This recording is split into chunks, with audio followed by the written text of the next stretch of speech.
Live streaming is on. And live streaming is on. Did anything change over there? Let me go back to the My background picture is perfect. It's me talking. It's me in sync and everything. Oh, good. All right, perfect. I don't see it yet. Okay, hang on. Let me go to stop live stream and restart it. Live streaming is on. That's about all. That's about it. I just started the live stream. Can you see me doing anything now? Not yet. Not showing up yet, but maybe it was a moment. Let me refresh my screen. Okay, here comes the preview. It says I've been on for 1:11. Yeah, I see the preview now. Yep. You're cooking with gas. I see the preview. Oh, that's good news. That looks like me. I'm wearing the right shirt. I'm scratching my hair back. Okay, that's me. It's always delayed, so. All right. Yep, I see. Here comes. I see you. You're broadcasting. Okay, I'm broadcasting now. Yeah, you are. Yeah. Okay. Okay, people, welcome to the Stunt Hangar Control Line Show. It took us a while of fiddling around, but between me and Charles, we got it figured out. Thank you, Charles. I appreciate that. Why don't you join the show and let's see if you actually come in. And if you do, we will have a Stunt Hangar show tonight. All right, I'll hang up. I'll see if I can come into Stunt Hangar. Yeah, type Hi Rusty in the chat box too. Good Lord knows what is going to type in there, but we'll see. It's right now. It just says this stream starts at 8:00 p.m. It's 8:29 in Columbia. I'm typing in there.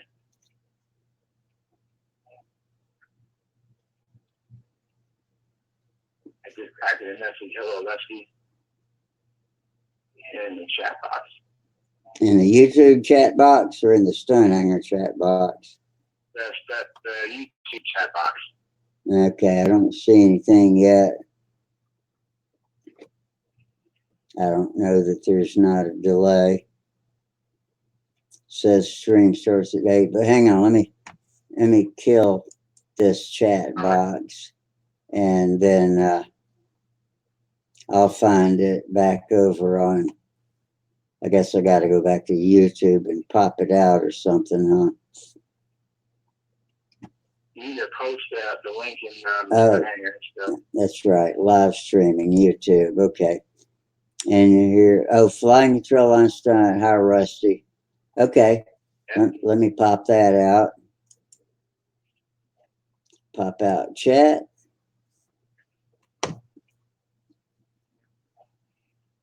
Looks like nobody's watching my clowning around, so and it says say something. Maybe it'll take a minute. You need to put the link in Stunt Hangar still, so people can join in.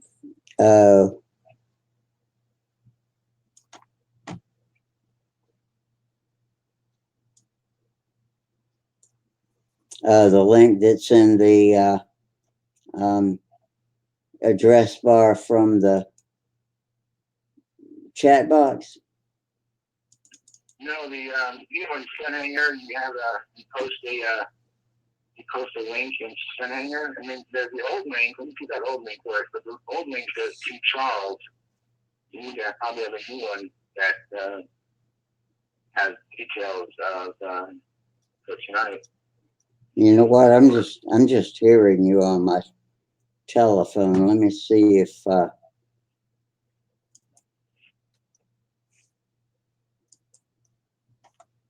me see if everybody's phone's on.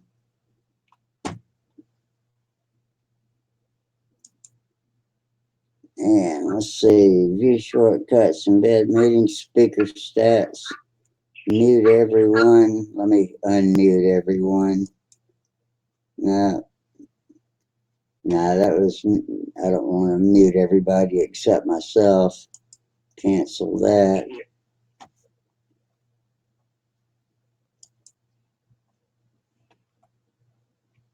Blur my background, share YouTube video, grayed out, stop live stream. Don't want to click that. No. You do well. Then you just need to post a link in Stunthangar, the forum. You need to post the link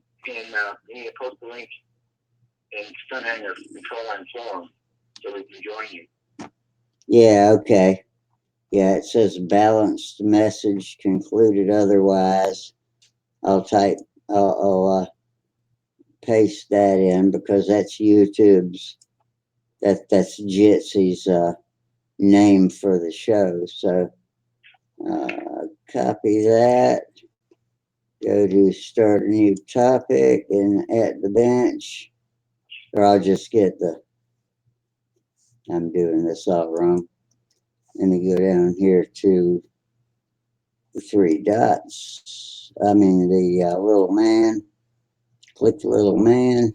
Come on, little man. And share meeting invitation. Boom. Okay, we'll go to at the bench. And let's type that whole shebang in.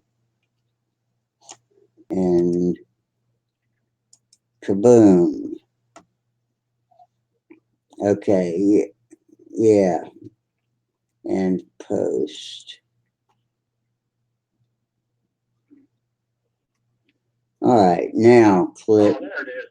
Now it's there. All right, good. Let me try to come in.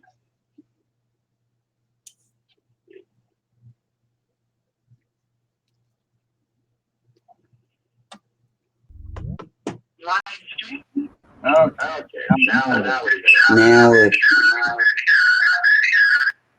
Now we got feedback. That's a good sign. Yeah. Now I hear you. I hear you on Jitsi. Yeah, and you see me too, right? Go back, and I am seeing you. Yeah. All right. So that's working. Now we got to wait for the party to start. Yeah. Now I saw Gary Sinclair in the first link that you named to Charles. Yeah. So I'll go tell Gary to come in on this link. Okay, I'll be right back. I can go edit it and modify it and say go to the next link. That's or something like that. That's a good idea. I'll do that now. Okay. Hang on just a second while I do that. Okay. And reply. What? Now I gotta add. Go away, add. Okay.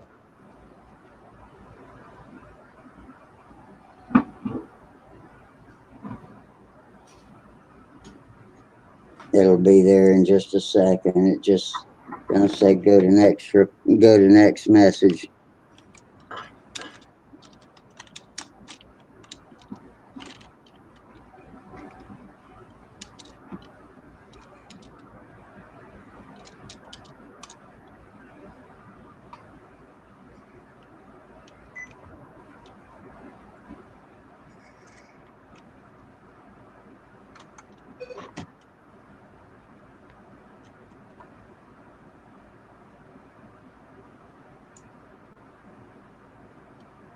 Use this message.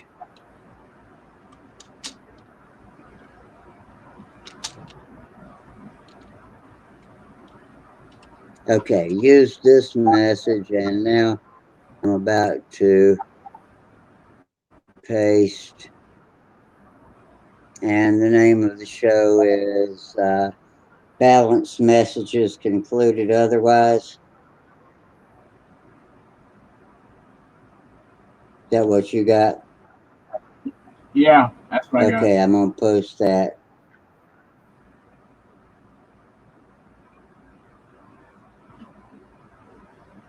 Okay, it says Saturday Night Special, use this message. And it ought to post in about 3 seconds. There, it's up now.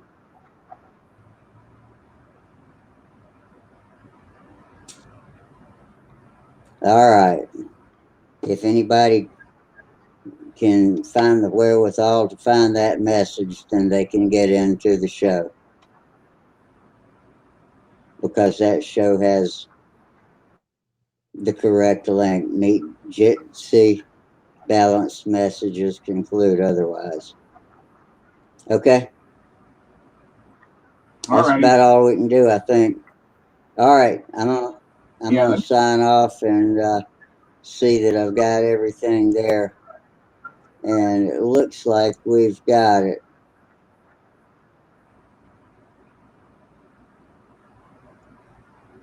Yep, I you got the see, black screen. Got 6 people playing. Got 3 concurrent viewers. Got a crappy stream, and I'll stick with that. yep. Man. And Minnesota Mike says hi, Rusty. Hi, Minnesota Mike. Hi, Minnesota Mike. Man, my eyes are getting tired now. I'm gonna have to reach down and dredge this show up. Okay, we're on the air, people. This is the Stunt Hangar Hangout show, Saturday night special. Thank you for joining. Sorry for all the technical difficulties, but they changed a lot when I was on vacation, and evidently Charles ran into the same kind of problems last couple of nights, and we got it shaken out. So I think we got this one working too right now. Not sure what happened. Changed stream keys. That's when it fixed it, isn't it? But anyway, Yeah. we're here to talk about aero-modeling. We'll be here till midnight, or probably after. Hell, it's only 8:40, isn't it? Okay. So we'll probably be here till midnight or so, and I'm probably going to have to do what y'all do and get me a hot dog and eat it while the show's going on. But welcome everybody.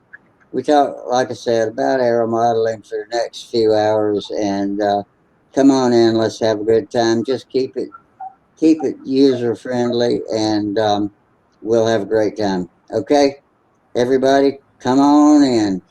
And you're all blurry, Charles. What are you on? You on your crummy computer? Yeah, I'm on my computer. Okay, good. All right, we'll see you mate later, man. Thanks for the help. I'd have never got in without you. Oh, no I was problem. getting worn out, I tell you. I Okay. know, man. All It's right, like man. I'm you go on going. vacation and you come back and you got a lot of work to do. Yep. Okay, man. We'll see you later. All right. All right. Goodbye. Goodbye. Goodbye. Anyway, anybody that wants to join the show, please come on in. I hope y'all find the links to this. And doesn't do much good to post it into YouTube, I guess, but I will go to At the Bench again, yet again, and we'll see if we can reel in some fish here. Okay, I'm going to type that in the YouTube chat box now.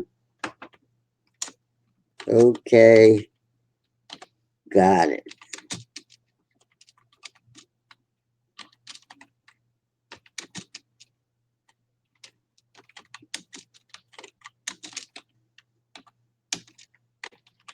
Go to the last link.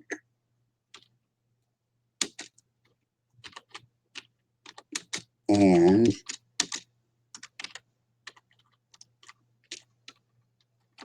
come on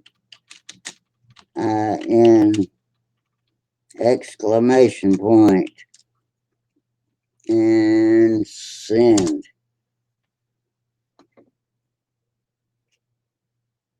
Okay, gulp to the last link and come on in. That'll do.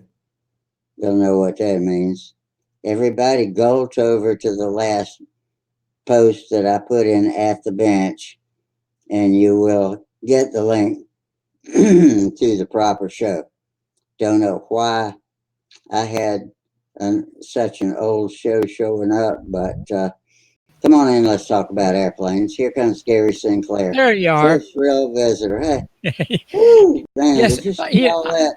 Oh, I got you on. I got you on my phone, and you're weird. I mean, I take my finger and put on this, and you got like a high point or a perspective point, and the rest of you all rotate around that. I just take my finger and move you all around. No kidding. I've been watching you for a long time. I can hear you, but it's a weird picture. Well, that could be just me. So I don't know. I'm glad to have you here. Yeah. I need to go make a hot dog pretty soon. I was planning on having eaten it a long time ago, so I'm gonna go warm it up. But I'll wait till somebody else comes in, so y'all have somebody to talk to. You gonna hang out, Charles? Yeah, I'll hang out. I'm just going to be working on my plane. I'll talk to Gary and hang out with anybody else so you get back. Excellent. Okay. I'm just going. Back out of that. Yeah, go eat. I'll tell you what. If you're ever offered this job, don't take it. No, I don't think I want it. Oh, that was a good one. At least you don't have to comb your hair before it starts. These are Charles. Yeah, you lose your hair if you do that job. Let's see. How do I look? You look good. You look like there Rusty. We go. Give it the old brush back there. All right. I'm set now. Got my favorite shirt on. Got my Stunt Hangar t-shirt on. Yeah, I got my uniform on too. Oh, okay. Got my buddies on. That was the most important part. My goodness. I expected you to be on about 9, and then I just thought I'd get on that. Well, good. I hope everybody is expecting that, because I posted a message earlier, and I don't think I gave a time, but it was earlier this afternoon. Oh. And so maybe everybody will check in about 9, and we'll be rocking and rolling then. All right, people. Yeah. Let's have fun. I'm gonna get a hot dog. Time. I'll be right back in a minute. Okay. Go get a hot dog. Oh, yeah, put some ketchup on it. Yeah. Get some relish and some mustard and some pepper on there. I got all that already sitting out on the counter. And all right. Onions. All right. All right. Y'all don't burn the house down while I'm gone, all right? We'll try not to.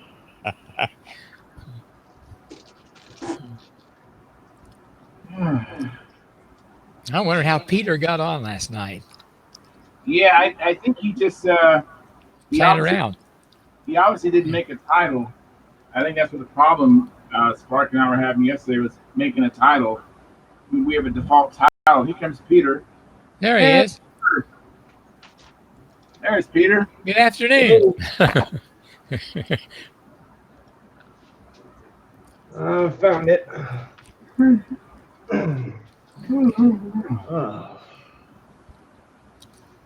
Yeah, I was looking on the phone and I saw 8 o'clock. Oh no! So I had to get stuff turned on so I wouldn't miss anything.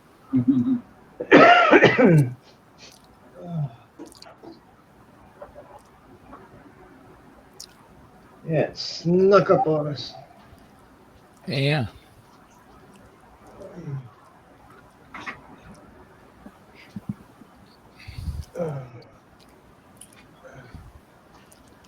One good piece of good news, I found my sanding bar.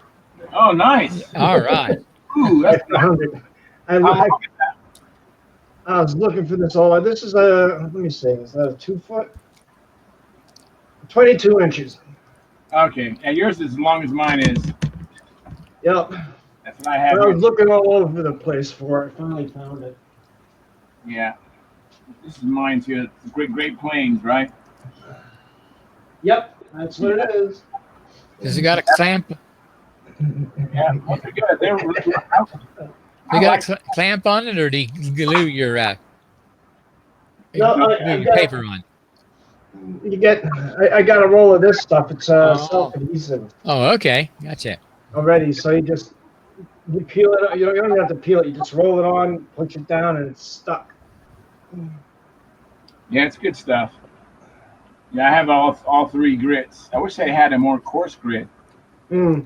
instead of 80. I wish they had like a 60 or lower or something.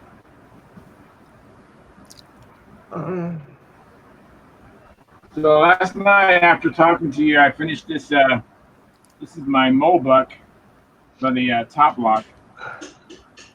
Yeah. And I finished this one. Okay. So now I'm going to cut the slots for the formers. I don't know if you can see the. I drew. I just really can't see it. But anyways, this is like a 2 days work. Well, not to mention the base. More than that. So I made one before for the bottom block, and this one's for the top block. A lot of work to make that, but I'm believing that you make it once, and then you can replicate those blocks. Yeah. So that means you'll be making a lot of those planes. Yeah, that's what I was going to say. You're going to be making a lot of I'm them. hoping to. I might. Here's the other block. This is the bottom block. The other one was a little bit thinner in profile. This is the block that's going to house the tune pipe. So it's a little bit higher. This was my first attempt, and this styrofoam, it just had a lot of tear out whenever I was shaping it. I found some more dense type of foam, but I'm looking for that flotation foam, that blue foam. I just Yeah. haven't been able to find it yet. And this has a coat of Z-epoxy on it, which makes it a little bit more durable. That other one I showed you, I'm gonna try that. It's a product by it's called, I forgot what it's called, but I was gonna try another product. This epoxy is kind of expensive, and I'd rather use this. I think other stuff is cheaper.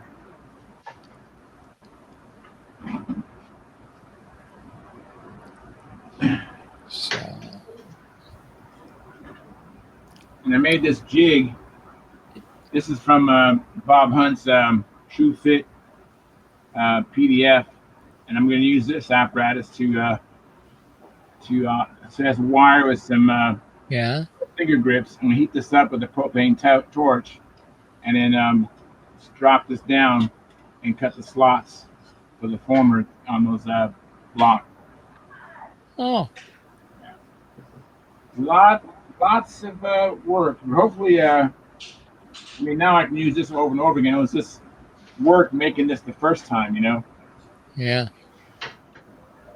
These things.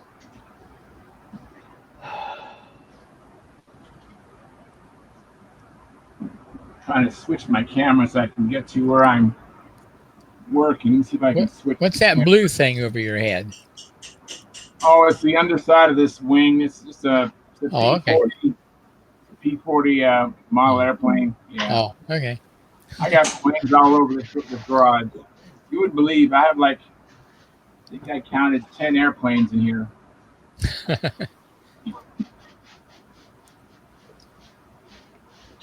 It's only a one-car garage too, so it's really congested. So your car's outside. Yes. Getting beat up by the sun. Yeah. I need a place to work on my airplanes.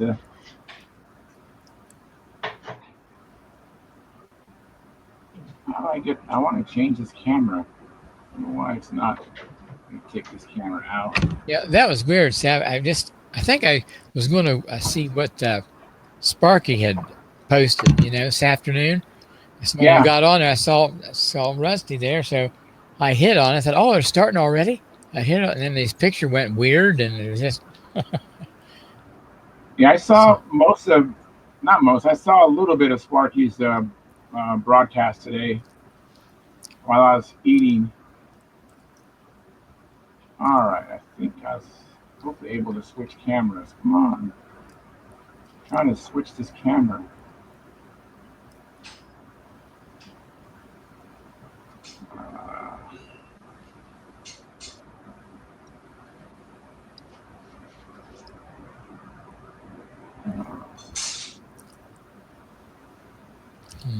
I'm going to turn this camera off for a second. Hang on. Oh, there we go. So I don't want that one.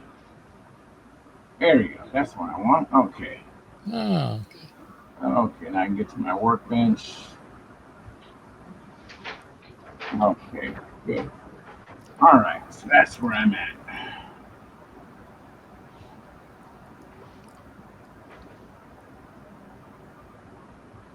So do you open up the garage door and work sometimes?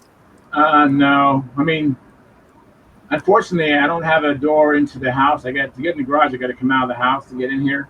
So, and I'm too embarrassed. My garage is such a mess. I keep the garage door closed. Oh. And even if it wasn't a mess, I don't want to advertise that I'm in the garage all the time. Yeah. Or what I have in the garage.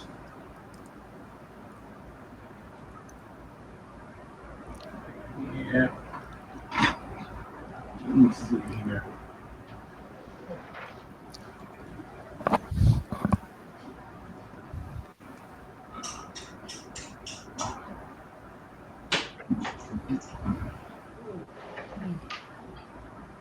You know, last night after we left, Yeah. I got a thing on my phone, you know, YouTube, where Right. the Northern Lights from up there in Canada. Oh yeah. Well, I turned on last night, and man, they were going strong. So I watched that for an hour, I think. Oh, very cool. Yeah, that was neat because I've been watching for it, but I didn't ever seen anything, and then all of a sudden, oh, they got it tonight. So a lot of people made comments and stuff. It's kind of neat.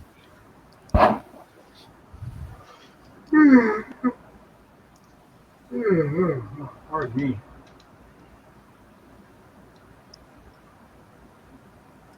Well, we had a pretty good day today. We had a little breeze, cloudy, but I don't think we had any rain. Just, What's the temperature like? 80, 85 or something like that, I think. That sounds pretty nice. Yeah, it was nice. In my garage, it's 90 degrees in here. Wow. 90. But I'm working here when it's even hotter than that.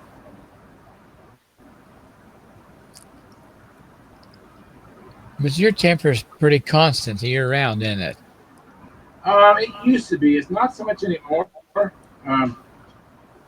It's like the summer, August and September are really hot. It's been in the 90s pretty consecutively for a while now. It's been very hot. We're all kind of getting tired of it.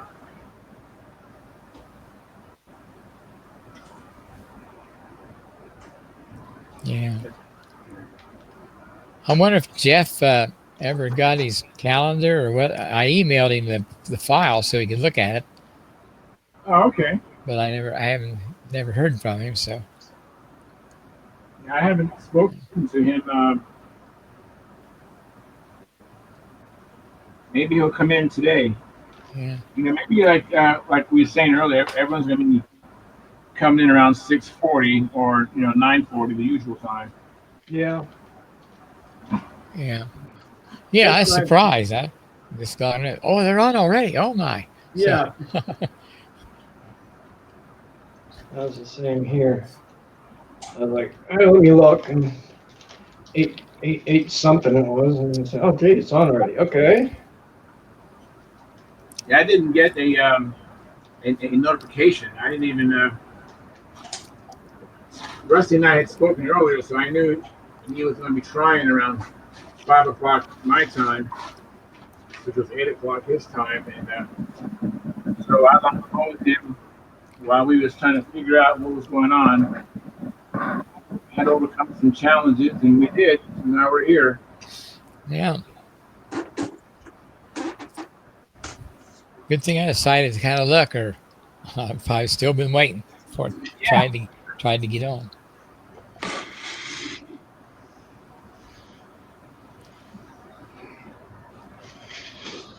I gotta figure out this. I gotta do this.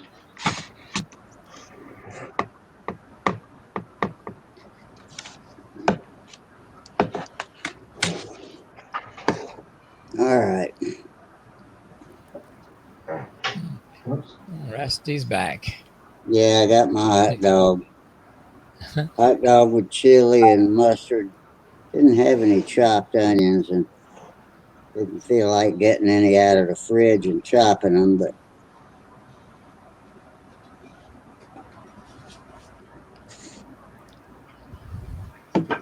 You getting back? yeah.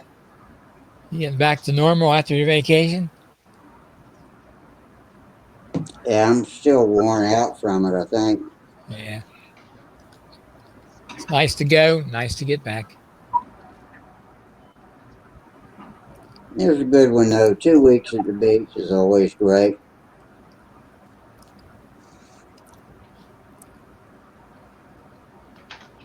And I got what I went for.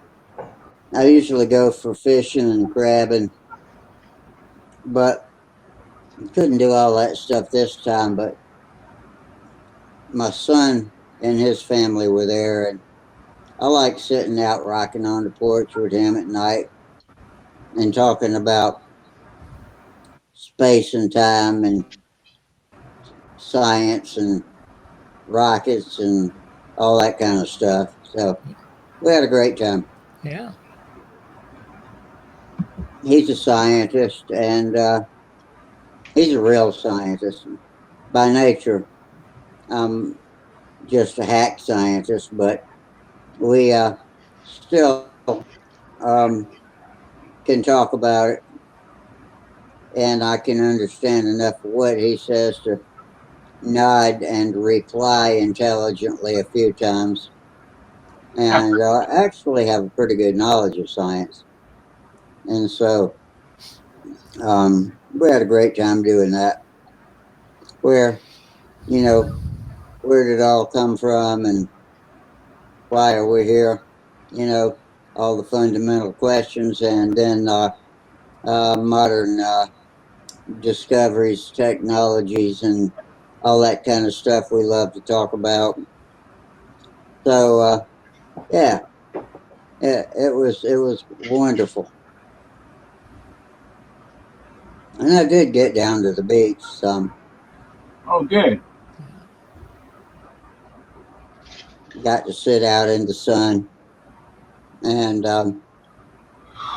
turned out to be a really nice day. Not too hot when we were down there, and yeah, man, there's just nothing better than that for a vacation nowadays. Maybe I'll get back to fishing one of these days. Probably be about the time I get back to control line flying, or sooner, because it doesn't take quite as much. Doesn't take quite as much finesse and knowledge and exercise or work to fly a plane as it does to fish. And crabbing's even easier than that. You can teach a 4-year-old how to crab. Yeah. You catch them little ones that's running on the beach. Is that what you're talking about?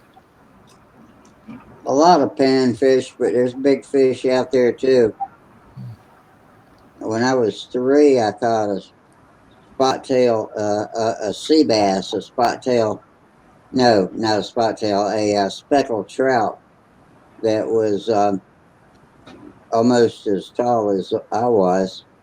And so I've been a fisherman for all my life. Yeah. Anybody here fisherman? Yeah, I go fish. Nope. Fish a little bit. Yeah. Fish a little bit. Yeah. A little bit. Yeah, I love fishing. Whenever we get out there. Of course, I've That's never one of been. I like eating fish as much as I like catching fish, and maybe more. I love eating fish, and saltwater fish is so much tastier to me than freshwater fish. Yes, mostly what I've had is saltwater fish. Saltwater fish is great. I think freshwater fish taste mostly like whatever it is they lived in, which is mud and pond scum. And there isn't anything wrong with that, but I just do like the taste of saltwater fish. It's well worth going on an expedition. Standing out on the beach, casting out into the surf is what I call fishing. I don't care about going out on anybody's boat.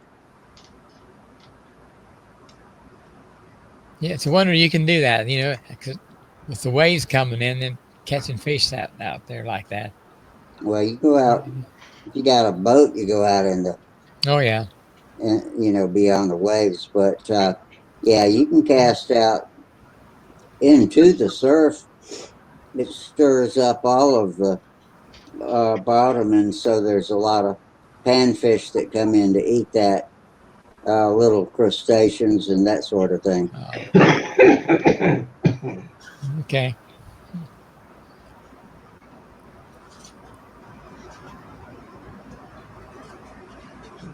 So you was talking about crabs, though. Is that them little crabs that run along on the sand, like fiddler crabs and stuff like that? No, I'm talking about, we've got blue crabs in my area, which are, they've got to be 5 inches from point to point. You know how the shells are pointed on the ends, um, to be legal. Oh, okay. And those fiddler crabs are not any. Yeah. They're good for bait. Mate, If you yeah, they're want to small. bait for, if you want to fish for sheep's head or drum or something like that, then the fish that eat crustaceans come and eat those, especially if there's a rocky outcropping somewhere.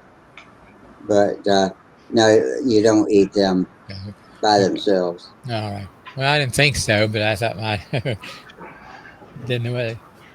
Yeah. No, you throw out a line with a fish head or a chicken neck or something like that on it, and wait a while and pull it in very gently. And when you get up close, if there's a crab on it, you reach out with a crab net and dip it and put him in the bucket.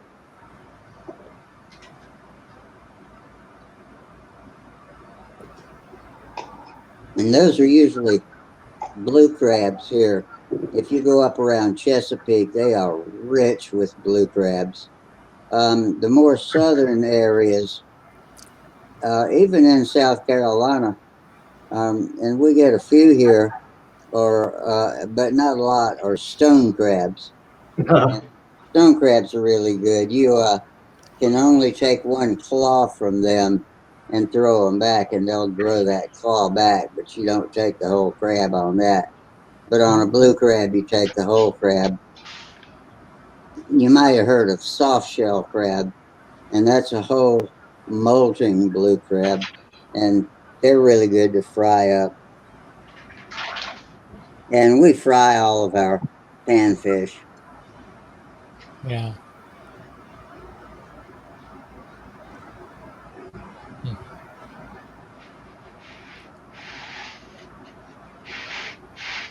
Apologize for eating in front of y'all. I know that's kind of bad form for the host. That's probably just us four. I don't know. Is there very many on the YouTube side? Can you tell? Hey, Peter, can you mute your mic while you're saying? Okay. What'd you say, Gary? I said, we got YouTubers watching yet? Or Yeah, I've been neglecting my YouTube duty. Minnesota Mike's out there just saying hi to me and Charles. And let's see. Somebody called Stunt Hangar says, okay,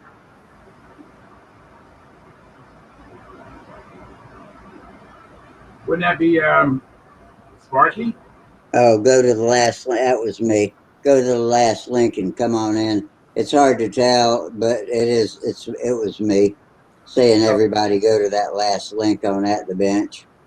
And nobody else has posted. We got those 3 posts, and so far that's all. I'm figuring around 9:40 they'll come piling in like crazy. yeah, I think so too. yeah. This gives us a chance to warm up anyhow. Yeah, yeah. Get the wheels hot.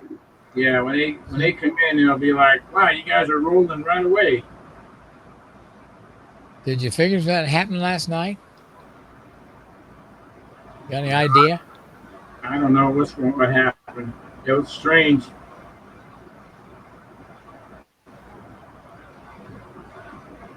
No, I don't know.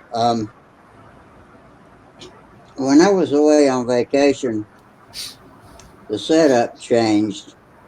And Charles had apparently run into the same thing for 2 nights in a row. And I'm sure it was the same stuff that was screwing me up tonight, but it's just all of the things you have to key in to get the show set up. And we need to practice with it and get the hang of what to put in because YouTube likes to change things with no notification about their interface. And they've got an interface, a control room interface that they completely redesigned. And I loved it the way it was before. It was so simple. Yeah. I know Sparky was trying to do some stuff, and he was complaining too. Yeah, About, really? yeah, he's. I remember he was saying, "This you, I don't know what's going on here." So Well, neither Charles or I could do it. We tried together and never could. Well, finally, I went to the video manager and realized it was set to private. Clicked it on the public, and it started working. But Charles had been hammering away like I did on it for a while. Couldn't get it right, but we finally figured that much out. But I had other issues tonight. I don't know what they were. yeah, that was strange when I found you on that. Brought you up, and your views all distorted. And I moved my finger around, you'd change around, and gosh, Don't ask me what that might have been. I don't know either. It was weird. I thought, what? I mean, like had a vanishing point, And from the vanishing point, Yeah. it comes out, and then Are you on a telephone? no, I'm on my computer, Hmm. laptop. When I was on the YouTube side watching you before I joined this, I was on my phone or on a tablet. I was on my tablet too, Yeah. where I could text you. Hmm. Man, that hot dog's hitting the spot. Yeah, boy, that's good. Got some energy flowing back into my bones. What's your wife doing? She's already gone to sleep for the night. Oh,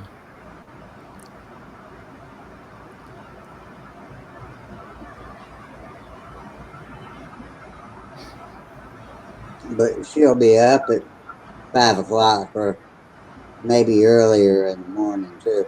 yeah. And you'll be sleeping, right? You're damn right I'll be sleeping. Yeah. I'm going to try holding out as long as I can tonight. I don't know how much I've got in me, but I'll hang with you guys as long as I can. That sounds good. That's all anyone can ask. This is a long day.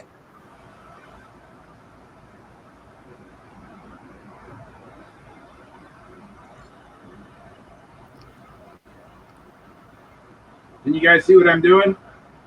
Yeah. Heating up this wire, and I cut the slots in that mold block I showed you earlier.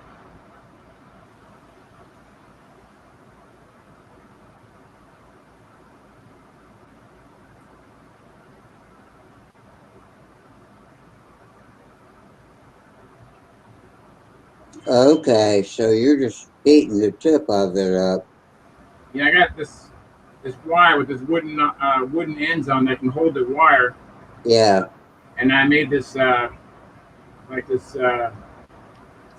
tool that I drop this heated wire, and it cuts the foam slot.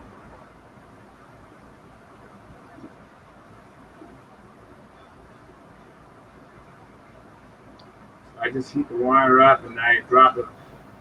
I don't drop it, but I lower it down on this jig, and it cuts a pretty straight slot. Is it just a piece of music wire? Yeah. Yeah.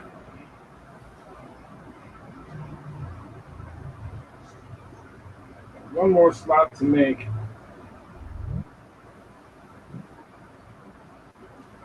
Here comes Lynn. Hey, Lynn. Good evening, gentlemen. Hey, Hey. Lynn. Hey, how's it going? Doing well. How are you?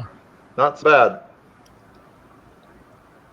What's We everybody had up kind to? of a jerky start, but we got it going. That's good. Hey, better. At least we got it going. That's all that Yep. matters.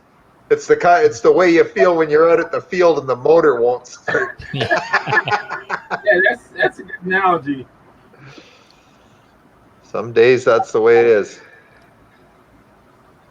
Yeah. They changed a bunch of stuff on YouTube, so both, all of me, Charles, and Sparky have had trouble with it ever Okay. since they changed everything without notice. YouTube does that. They change things without notice at all. Yeah, and then nobody knows what to do. Yeah. Exactly.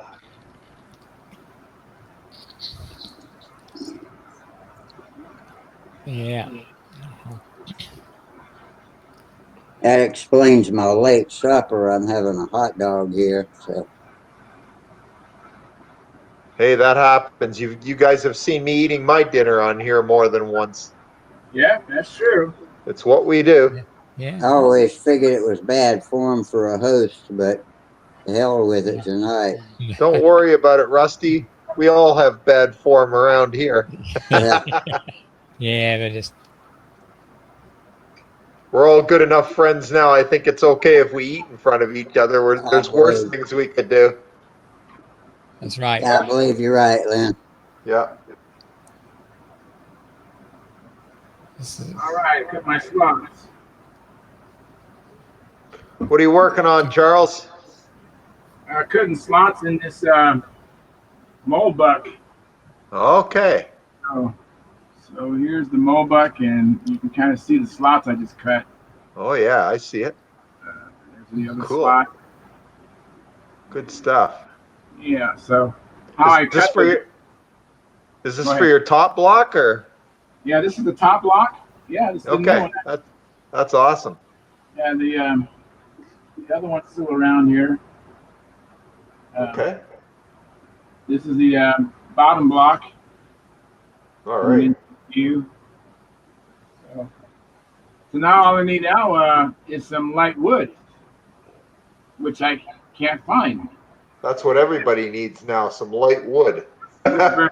Looking for some 16 sheets of balsa, and so I called a friend to ask him if he would part with some, and I'm waiting for him to call me back. Okay. So we'll see. Yeah, it's a pretty tough commodity to come across now. Yeah, I'm hoping that this guy is willing. I know he's able, but hopefully he's willing. Well, time will tell. Yeah, exactly. So, now that I'm done with these blocks, now I really need to get going on something else. I'm going to pour some. I'm going to either coat it with Z-epoxy or I think it's called polyacrylic. Yeah.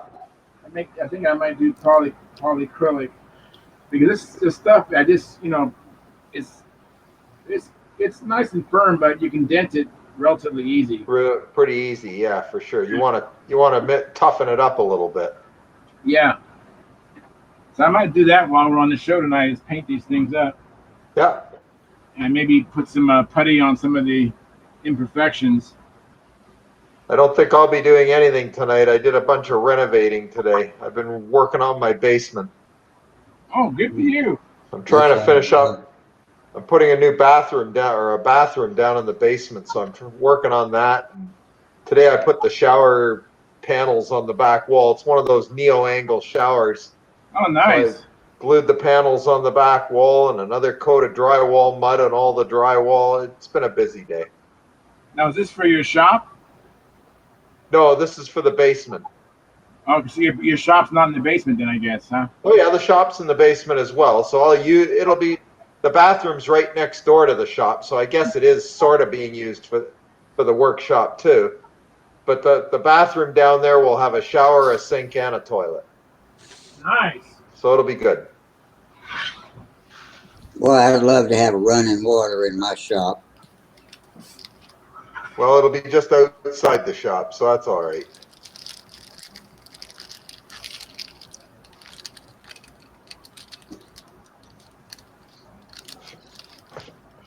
Charles, yesterday I called, or actually he called me, my old flying buddy, Wayne Robinson. And I told him, I said Charles Carter had been my co-host for the past couple of weeks while I was at the beach and is filling in for me. And he said, "Oh, Wayne Robinson from California.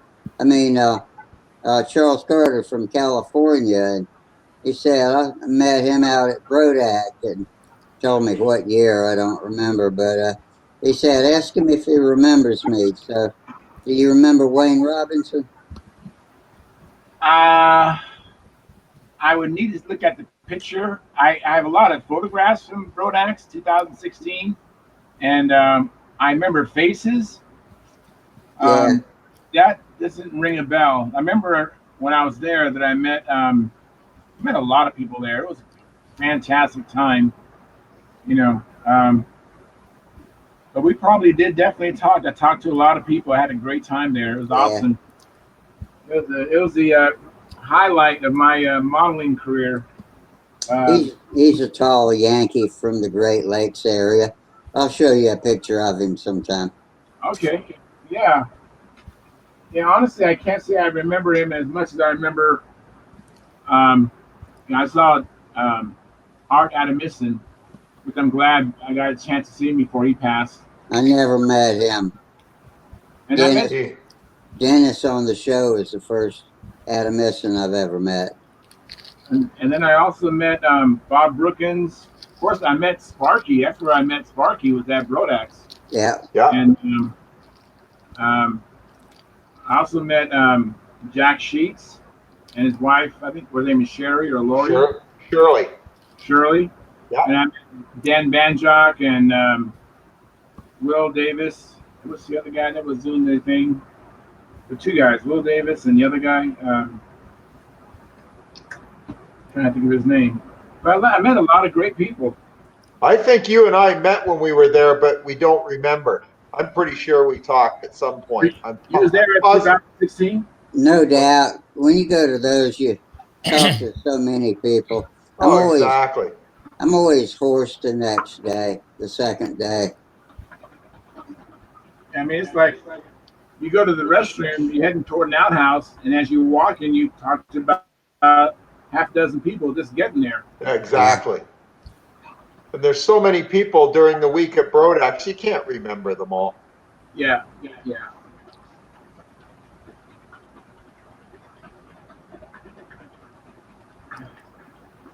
Yeah, it's a shame I've never been able to make it. Yeah, well, the only reason why I went there was because that year it was supposed to be the last one, and then it went to a year-by-year basis. But I was the last one, so I convinced the wife to let me go spend some money we didn't have to go. Sometimes we do that. Was that 2016? Yeah, 2016 is when I went, and I actually placed second in Nostalgia 30 Advance. So I got a Good. plaque, and That's awesome. and it was I mean, in that event there must have been about 14, 15 people. So it really was, and that was my first advanced contest I'd ever been in. So I was happy to have gotten that. So I got a plaque from that, which is pretty cool. I can't remember what I won at Brodax in 2016. I've been to so many of them, I can't remember anymore. Yeah, that's nice. That's a way to say that. I only have been there one time, and I went. I got one of those props from.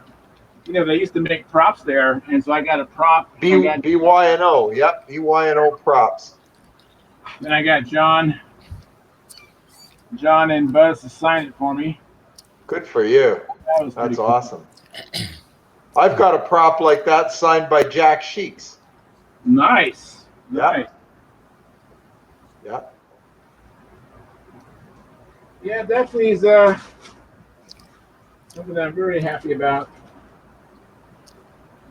That and going to the Nats. Those are my two things on my bucket list, and I'm just happy I got them done. That's awesome. I want to go out here to a contest that's called the Northwestern Regionals. I've heard of that contest. That's in Oregon, isn't it? I think so, yeah. Oregon, yeah. And it's a control-on contest, so it's not just stunt. They got scale and speed and combat, that's carrier. Cool. That's awesome. It's a big contest. So I'm looking forward to going to that. Hopefully I'll go there next year with my new plane. Okay. I'm not going to any contest, Lynn, so I finished this airplane. I am not going to any contest. I finished this airplane. There you go. I am. You're determined. I'm determined. Yes. And are you going to put your 81 in that airplane? This one's going to be a K-77 on a pipe. All right. Good stuff. Yeah, the K-77 is a little bit lighter, about an ounce lighter. For sure.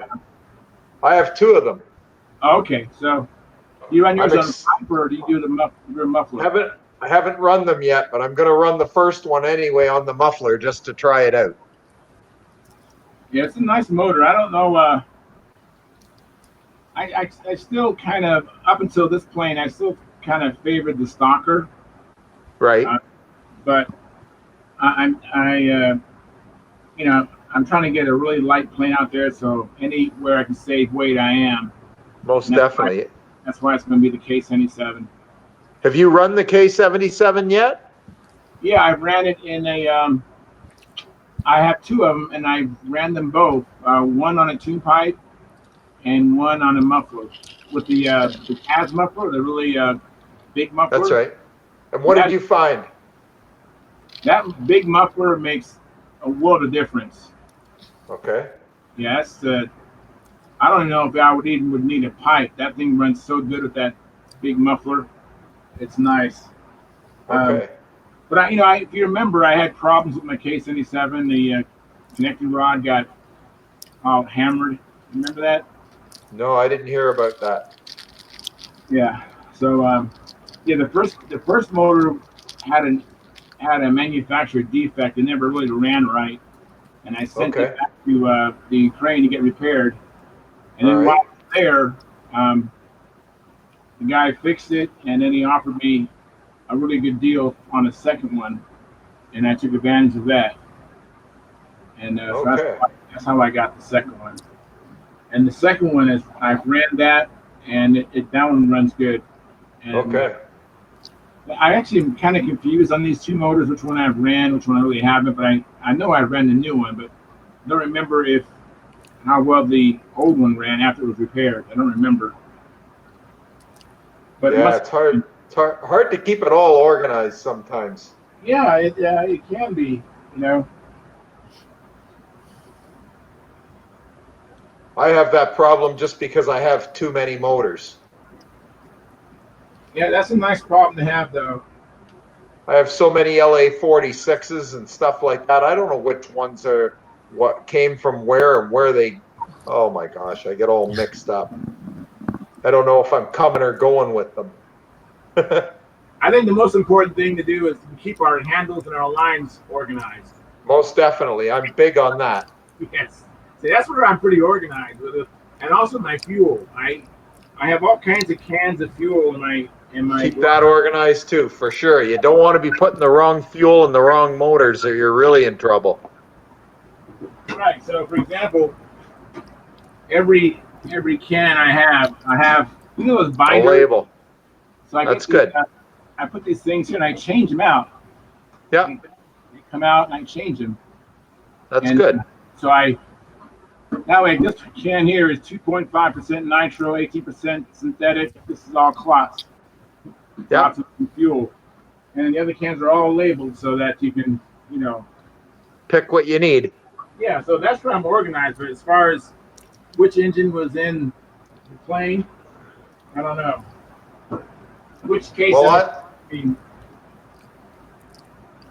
you were mentioning about the handles and lines and keeping them organized. I'm really big on that now because I had one airplane crash this year due to a line break, and it was because it broke off right at the crimp. And so you know what? I'm not using crimps anymore on anything. No more crimps. Yeah. I'm done with crimps. I wrap everything. It takes a lot of time, but if I pull a set of lines out and they have crimps on them, I won't use them. I just wait until I have time to wrap them over. I shorten them up a bit and wrap them over. Wendy, you and I are both Wendy Wanowski fans, but Wendy always says the lines usually break, at the crimp or at the wrap. You know what I mean? Most definitely, for there. sure. That's where they break every time. Or almost every time, unless you damage them. Yeah. And the problem with the crimps is they can be damaged inside the crimp and you can't see it. Oh, yeah, that's a problem. That's a big problem. And so when you crimp those lines, if they aren't crimped exactly perfect, if you over crimp it, you will damage the line and then eventually it just breaks. Right. You can't tell how much pressure you're putting on those crimps when you're doing them with a crimper. Yeah.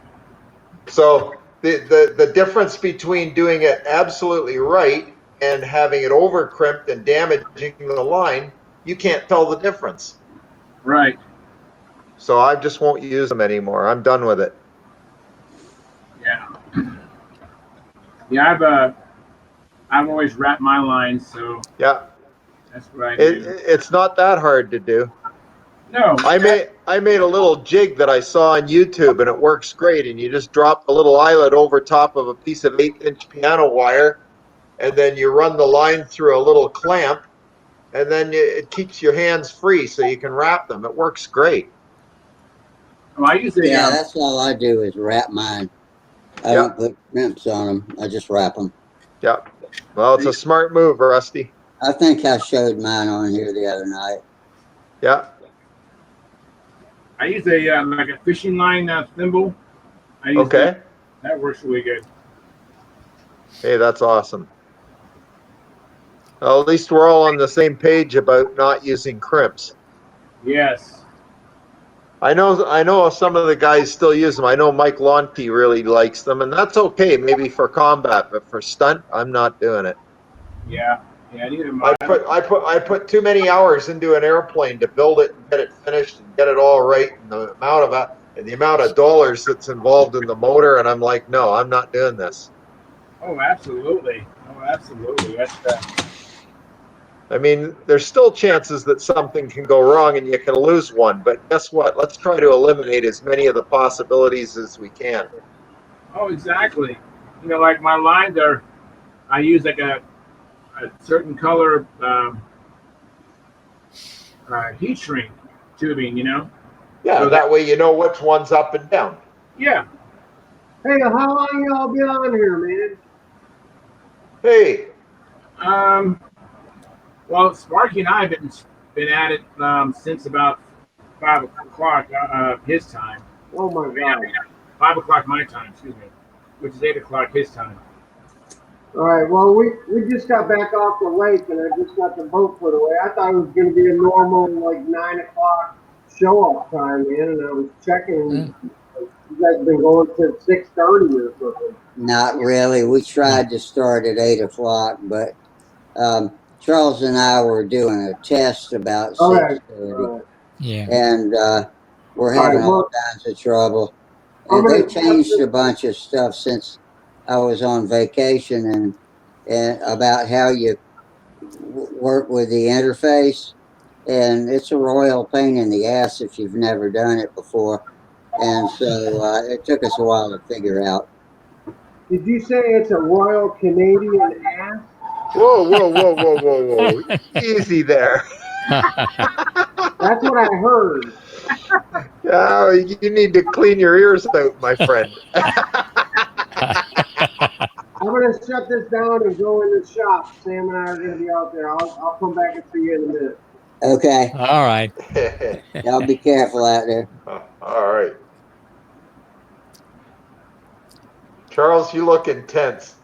I am. I'm trying not to get this stuff in those slots I made. That's No, why. I get it. I'm sure. Well, it's 9:34, so if we're gonna have a big rush, it might be coming anytime soon. Oh, I yeah. think so. Yeah, it's going to be like popcorn pretty soon.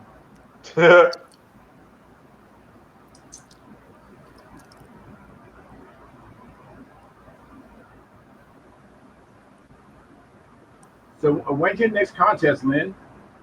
Next year. I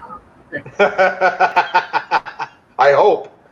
Yeah, I know. Next year, I hope. There won't be any this year. They wanted to have a stunt contest. I think it's like in a week or so, or this weekend or something. And they couldn't get any takers. Nobody wanted to do it. Oh, okay. It just wasn't going to happen. It's supposed to be a contest. The next one here is October 10th and 11th, but I don't think I'm going to have this plane done. And so I'm not going to make it.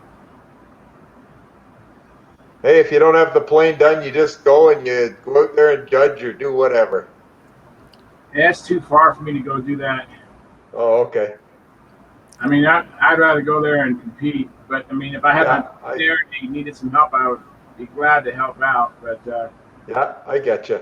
You're not going to go there just for that. no. How far away is it? It's a little over 600 miles. That's a long way. Yeah. Oh yeah, that's a long way. I'm I talking get about it. one way. Yeah. Oh, that's a long way. Yeah. I think that's 600. Wait. Well, I'll put it to you this way. It's a 6.5 hour drive. Yeah, that's a long drive. God, That's like me. That's about what it is from here to Brodax. When I go to Brodax, I don't think I'd want to go there just to judge. Yeah. Yeah. Yeah, and that's instead of being there, I'd rather just be working on getting this plane done or Yeah, practice. for sure. Most definitely. You want to make sure you have it all finished and ready to go for next spring. Yeah, yeah. Because this hopefully be a That's good. breakout year for me. That's good. Awesome. Well, I'm hoping to finish my basement before Christmas and then work on the airplanes until spring and get everything ready to go in the spring. So I'm all ready to go next year. So how many contests do you fly in a year? So normally there would be our local contest, 2 local contests, and then maybe 1 in the US, that's 3, and then maybe a couple of, I'd say about 5 a year. Nice. So that's pretty good. Yeah, that's good. Yeah. 4 or 5 a year. Yeah, I've only been in one contest this year, and that was VSC. Okay, That was a lot of fun. that's awesome. VSC is kind of like Brodax, but a little bit smaller.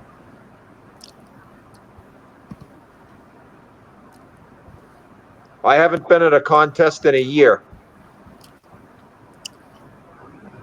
Yeah. Actually, that's not true. I just almost a year. Last September was the last contest I went to. Oh wow, yeah. Well, you must And have that wasn't even a stunt contest. That was just like a local contest in Toronto where they had racing and stuff like that. So the last stunt contest I was in would have been about a year and 2 weeks ago. So it would have been in August last year. Yeah. What for the timing at VSC? I was there just before the COVID hit the fan. Yes, you were. That's when VSC was. Yeah, just before it hit, because we was all there already when it was on the news, and so if it would have been a week earlier, it might not have ever happened. You mean a week later, don't you? Yeah, I mean a week later. Yeah. Yeah, it would have been might have been a wash. Yeah. Which this one guy from Yellowknife, you know where Yellowknife is? Yeah, I know where that is. This guy drove from Yellowknife to Tucson, Arizona. Holy crap. I'm sure that he drove there a week or so. Is he home yet? He's still driving, trying to get home. I know. Well, could you imagine? It would have been a week later. We drove all there for nothing. Oh my God, that'd be awful. Yeah. And the guy had been there like 3 times already. Oh, cow. I mean, as far as 3 different BSCs. I mean, he goes there and makes that trek. That's a huge trip. That is a.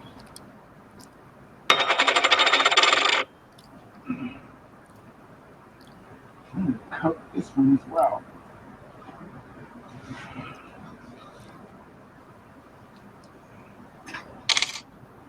Yeah, I can't imagine driving from Yellowknife to Tucson, Arizona. Holy crap. That's just wild. The guy is older than me. I don't even like driving more than 4 hours. No, I don't either, really, but wow. Yeah, my long distance driving days are pretty much over. Yeah, I don't enjoy it at all, man. Even coming from BSC, that's like an 8-hour drive for me. I didn't enjoy Wow.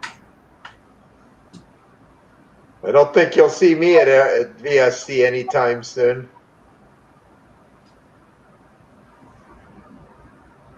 that. Yeah, driving used to be fun for me, but I don't get the kick out of it I used to anymore. Well, we're all getting older too. Yeah, it's just and if I have to go on a long drive, I'd rather rent a car because I don't want to be driving, stressing out. What's that bump? What's that noise? Yeah, true enough, eh? I hear you. You know, when you was younger, you would drive a car, you know, with worn tires cross country. Oh yeah, you drive a hoopty and think nothing of it. Yeah. Drive it from here to Mexico. When you're a kid, you don't think about that. That's something important. When you're older, you're like, oh man, it's like, No way, not doing it. yeah. But you're right. You stand there. What was that? What was that?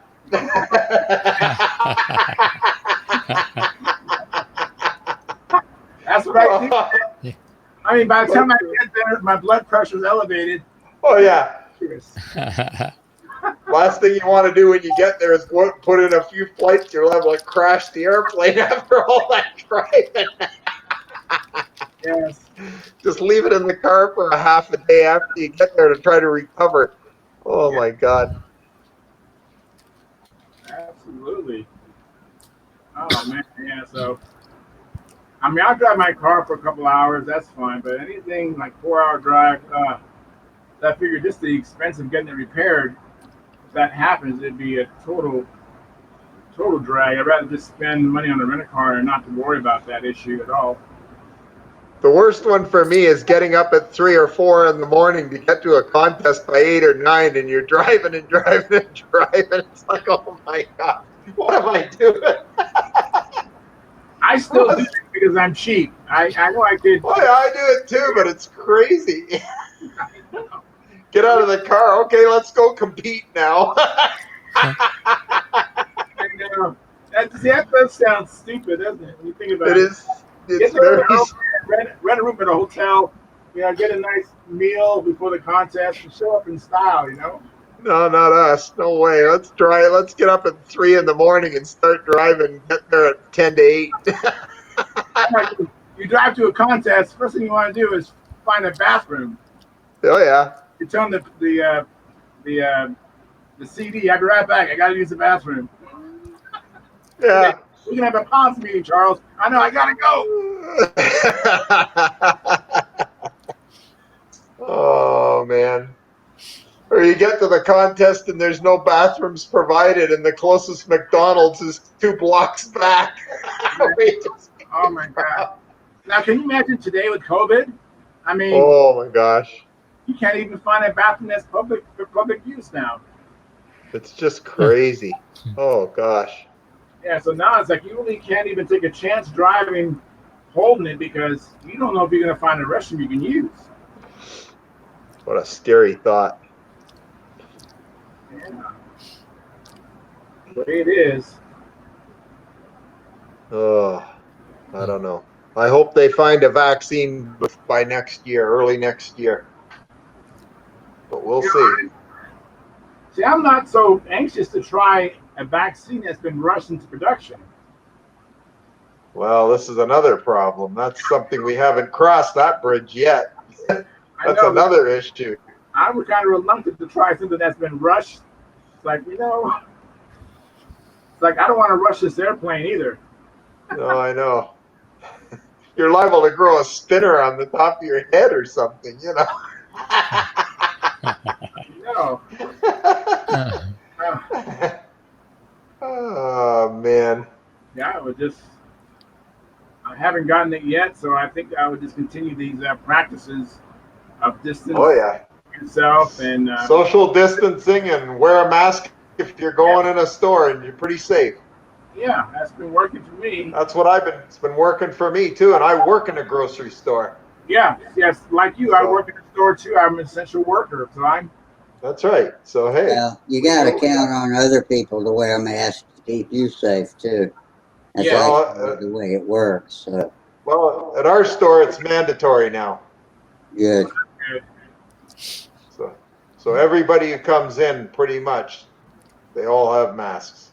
So do you have someone like a sentry outside to make sure they wear it, or they just have a sign? Well, what they do is this: they have people out there in the lobby, and if somebody comes in without a mask, we offer them a mask. Okay. If they don't take it, there's not much we can do, but we do everything we can to get them to do it. Okay. Yeah. Hey, Gary, thanks for the calendar. I got the digital and I got the hard copy. That's good. All right. I finally got it. I've been wondering. Yeah, I got it. I was going to send you an email, but I thought I'd see you last night and tell you. But only one night late. Yeah. How's it going, Jeff? Good. What else is happening? What's up, Len? Well, we're just hanging out here and talking to Charles. He's working on his airplane. It's all good. Charles making any progress on that thing? Yeah, actually. Oh, yes, he is. He's going to town now. Yeah. Wow, look at that. I see some progress. He's like a man on a mission.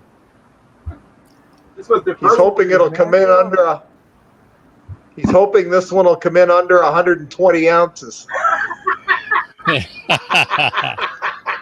Yeah, I am.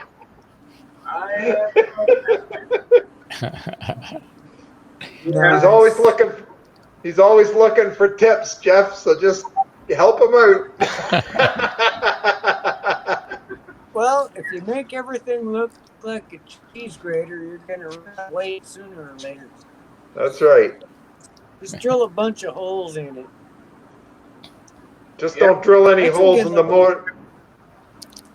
Just don't drill any holes in the motor mounts, except where you're putting your motor. Right.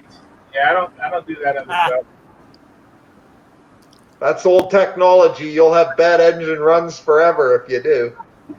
I actually cross drill my motor mounts, but I dowel them. Okay. When you say you dowel them, what do you do? Put lighter wood in where the holes were? No, actually, I just when you build the crutch, you have a couple of cross beams in it. right? I'll cross drill them, and I'll dowel them so that the cross beams are solid. Okay, that's cool. And then I usually either use white glue on a small plane. I'll use white glue.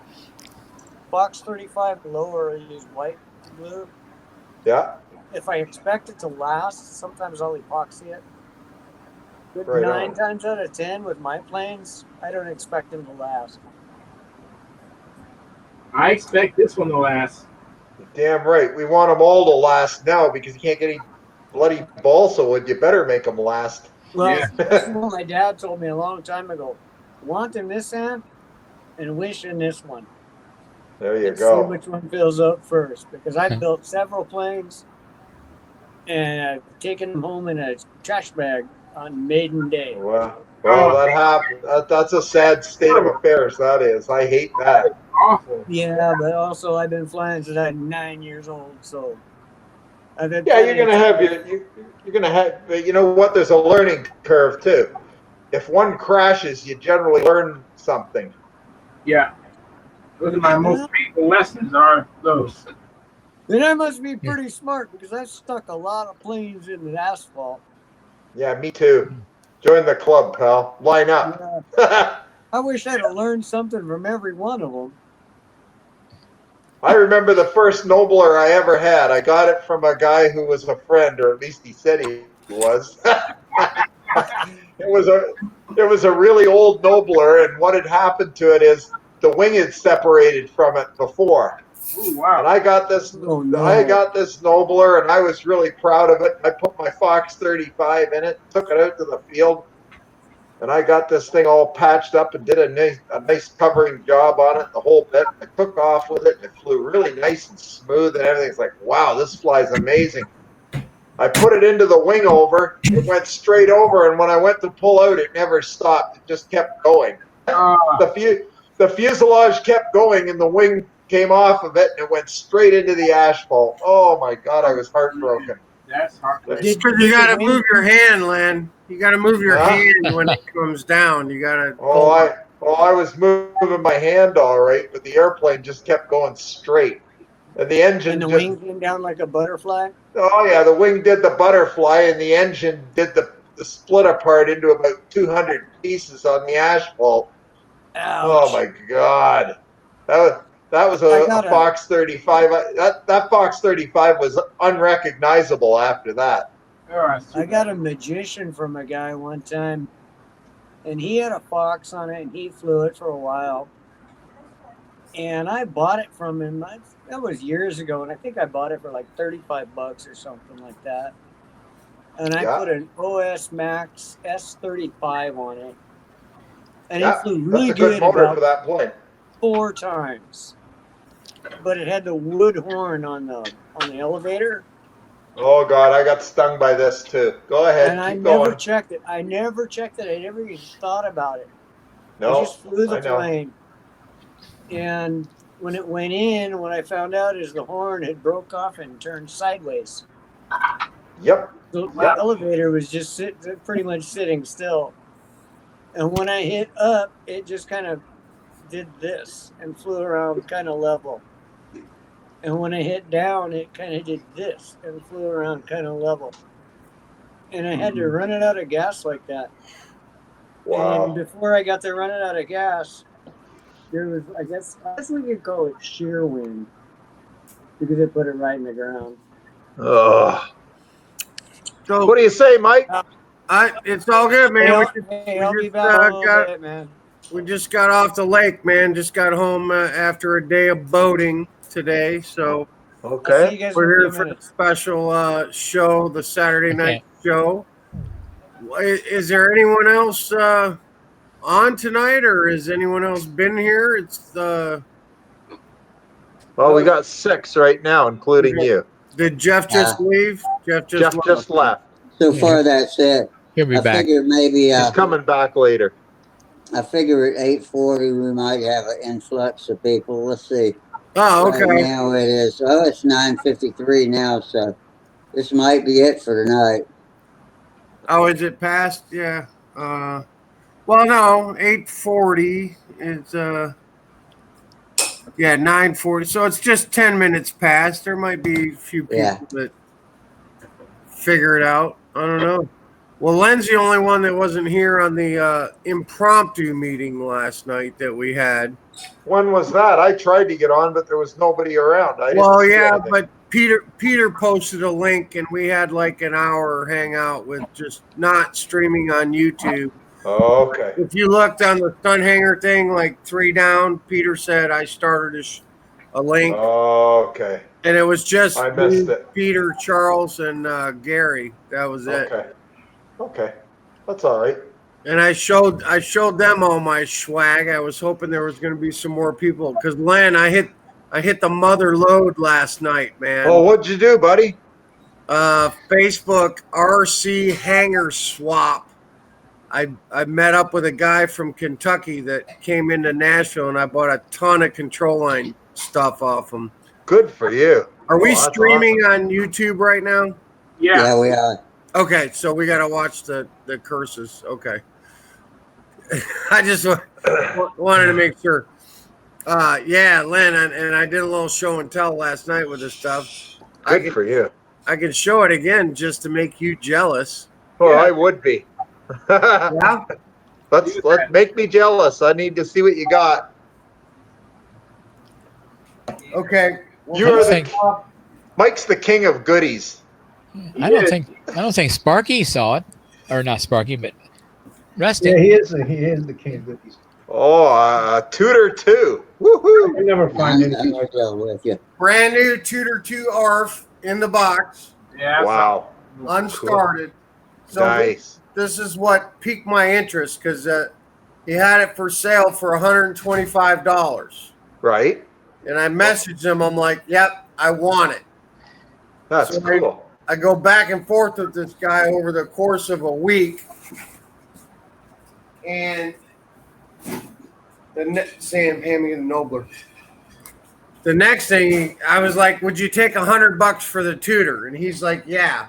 And he says, by the way, I got this other control line plane. Yeah. I do both planes for $125.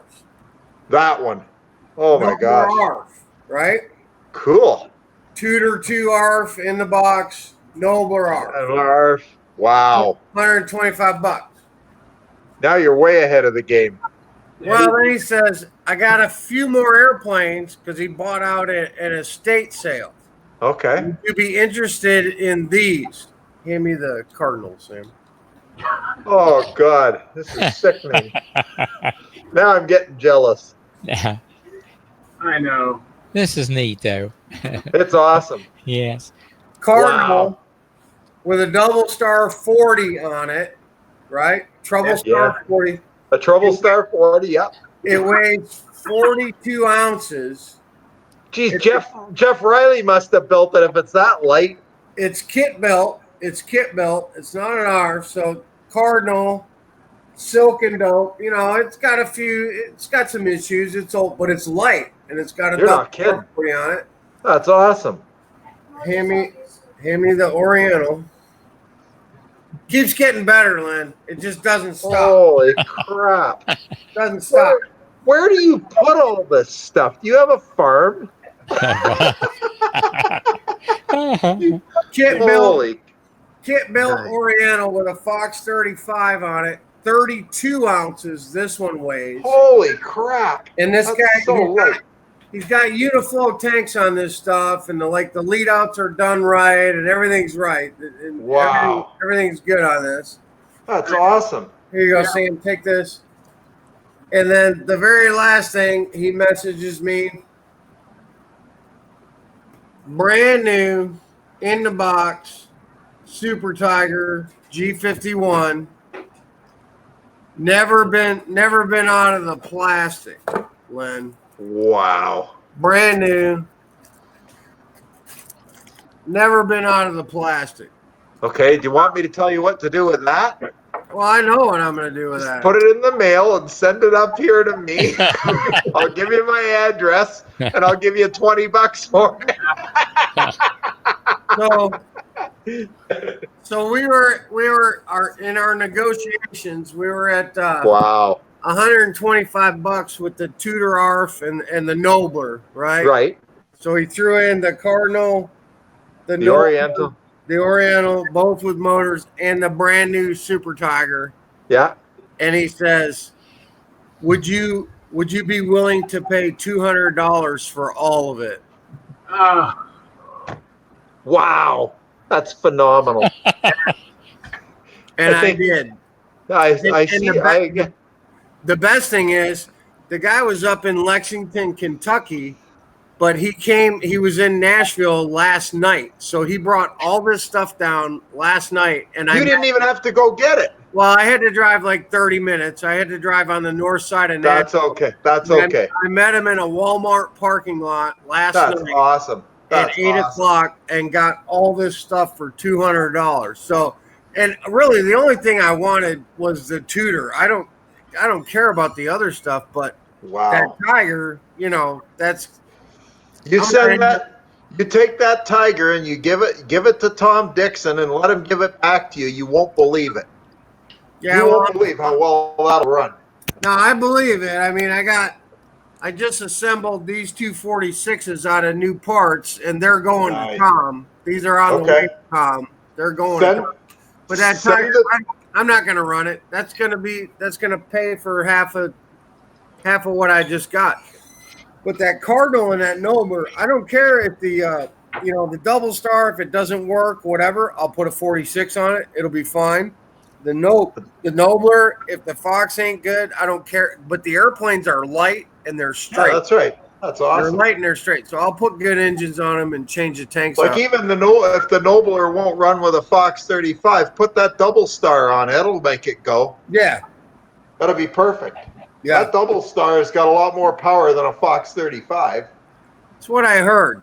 and it's the same holes, so you're good to The go. same holes. That's what I heard. That Exactly. double star 40 is made to drop in exactly same For a Fox spacing 35. Fox 35. So, and I don't know what shape the engines are in, but based on the three airplanes, and the Nobler had the bell crank and the lead outs changed out, and they were done by somebody who knew what they were doing.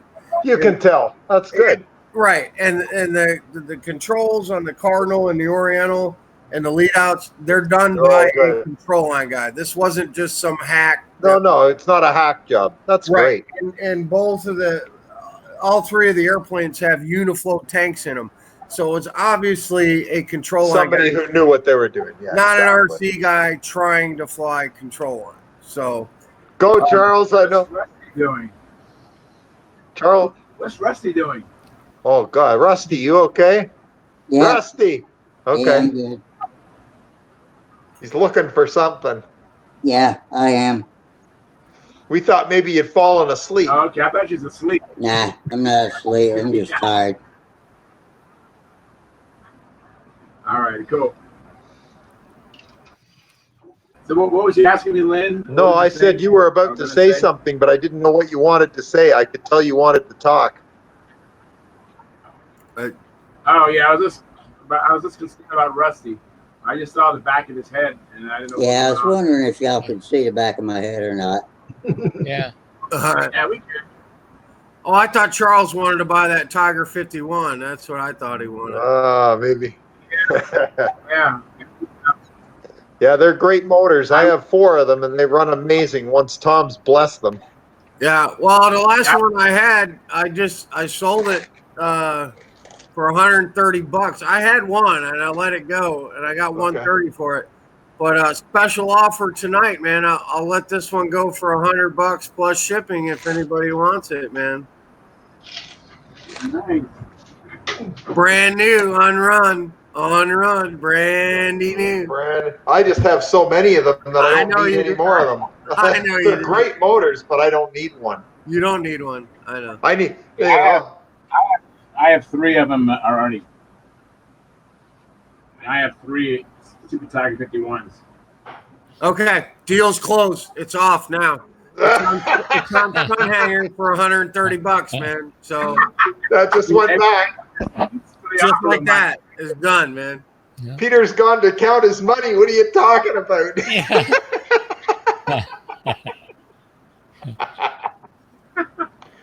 Oh gosh, that's funny. So I guess the moral of the story is it behooves you to like lurk the control line classified. Oh yeah, for sure. And this was on a Facebook page called RC Hangar Swap. So it's an RC group for selling motors and planes and stuff. Yeah. But he had control line stuff on there because he bought an estate. It was an estate sale. He bought a bunch and he didn't list it on a control line site. He listed it on an RC site, hoping that someone would see it, you know. Yeah. So I love stumbling across that stuff, you know. Hey, the right guy found it. Yeah. Yeah, exactly. It's always good to see when the right guy finds it. Yeah. Damn right. I'm just curious because, like Mike and Lynn, you both have a lot of engines. Is there any engine you would like to get that you don't have? PA 75. Okay. I got 2. Yeah, you're not giving those up in any no, hurry, no. Everything's for sale, Len. Oh yeah, for a price, for sure. They're all for sale. They're all for sale. Yes, they are. I know the feeling. You ain't getting them for what I paid for them. No, I'm not. I don't need anything right now. I've got so many motors and stuff. I really don't need anything. I'm not hurting for anything. Yeah, me neither. There's nothing I want, Charles, that I don't have already. One thing I would like to have, and it's a like, is a Aero Tiger 36. If I had 2 of those, then I'd be totally done. I have 3. I know. If I had 2 of those, I'd be totally done. You'd be done. Why didn't you jump on that one that was for sale like 6 weeks ago that I swooped, man? I don't have any money right now. Okay. Yeah. So I mean, of course, if I wanted to, I could spend some money I don't have. But yeah, we can all do that. Everybody's good at spending money we don't have. It's easy. Charles, that's what I did. I spent money I didn't have when that Aero Tiger came up a month and a half ago on Stunt Hangar, and I forget even the guy I bought it from. But it wasn't Mike Griffin's post where he had an Aero Tiger with a kit. It was a separate post, Aero Tiger 36. He had a new one and a used one. And the new one was 280. I think it was number 586 or something like that. So it was one of the later ones that one of the last batch that Randy did. I was like, boing. I'm 280 bucks to go for? Wow. Yeah. Wow, oh, yeah.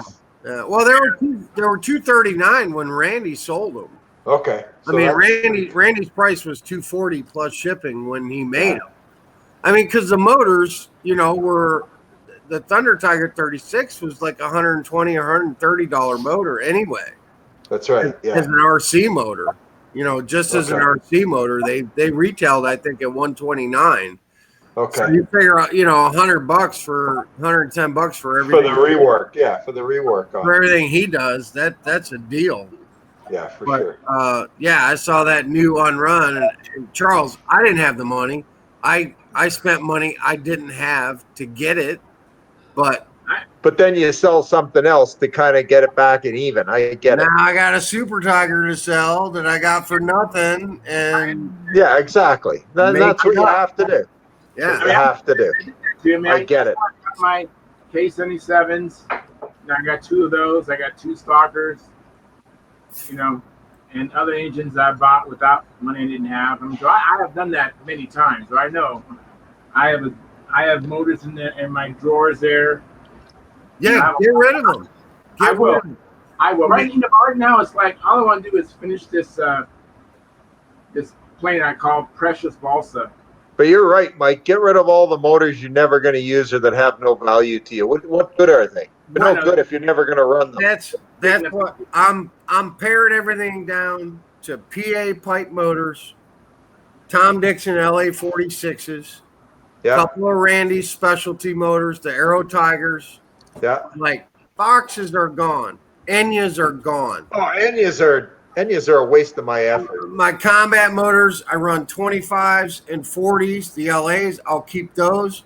You don't need anything all else. this other Wildcat stuff that's just gone. whatever. Why? Keep it. Yeah, because stunt motors, combat motors, you know, and pipe motors, and get rid of everything else. What's the point? Yeah, like what's the point of having a bunch of McCoy 35s when you're not an old time guy? Don't do it. Yeah. Don't. It's stupid. What do you need them for? For nothing. That's what you need them for. They're paperweights. That's what they are. Yeah. I can get a rock out in the backyard that's going to do me just as good. I will say this though. I buy motors when like on this RC hanger swap. I just bought a Thunder Tiger 36 RC for $20. That's a steal. It was $7 shipping. Yeah, that's a good deal. And but I'm gonna flip it. You know, exactly. I'll sell it for $50 or $60 to an RC guy or to a control line guy that wants to convert it. Yeah, it's the same like the Tiger 51. You're going to make money on it. That's what you want to do.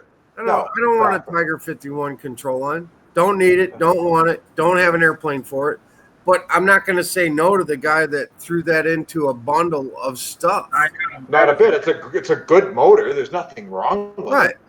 Somebody has a home for it. Let me ask you: is it an Italian one or is it one of the newer ones? It's Chinese. It's Chinese. That's the Chinese one. Okay. Yeah.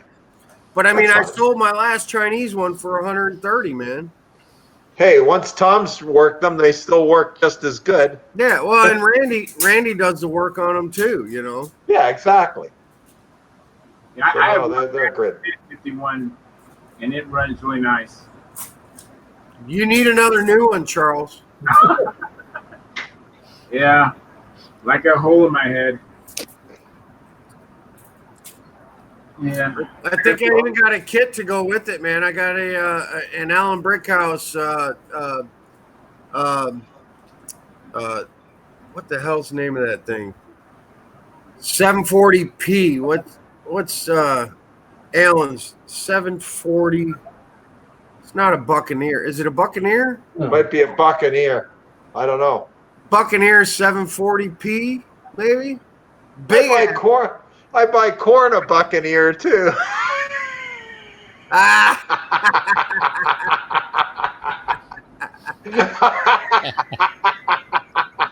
right. I'm curious. So I asked about engines. So what planes would you want? Or what people would you want? If you could get one. What planes would I want? Yeah. Yeah. Well,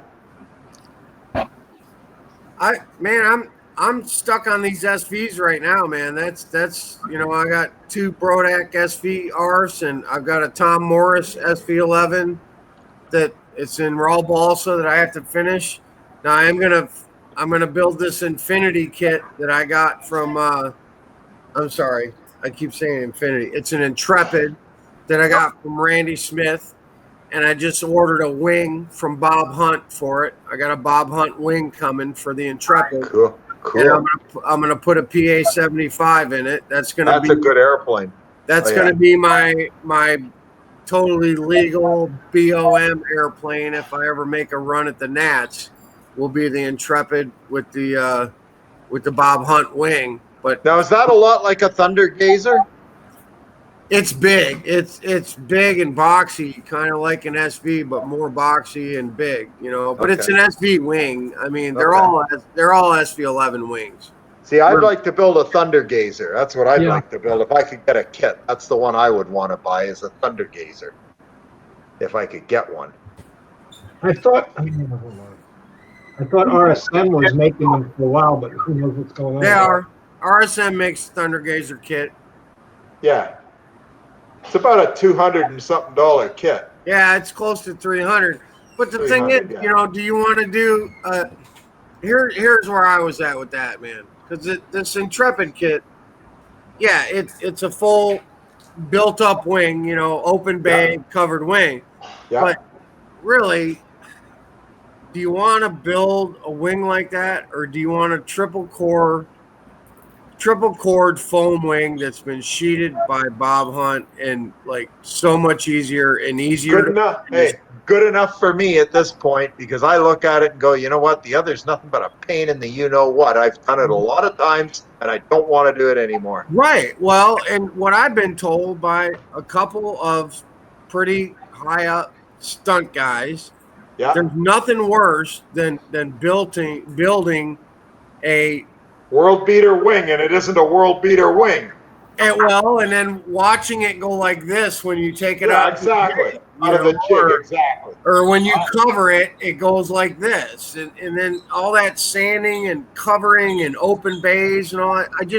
I think a sheeted foam wing is like it's always going to be straight, and it's going to be a much easier thing to finish. Well, not always, but your odds are a hell of a lot better.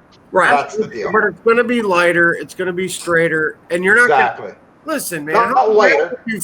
How many of these guys do you see on the forum, man? They're finishing their Nats plane or their, you know, world championship plane. Like, put a hole in it. I sanded right through the bay, and I put a big hole right in it. And then they got to patch that shit and fix it and straighten it. Yeah, whereas when you have a sheeted wing, that can't really happen because you've got a sheeted wing.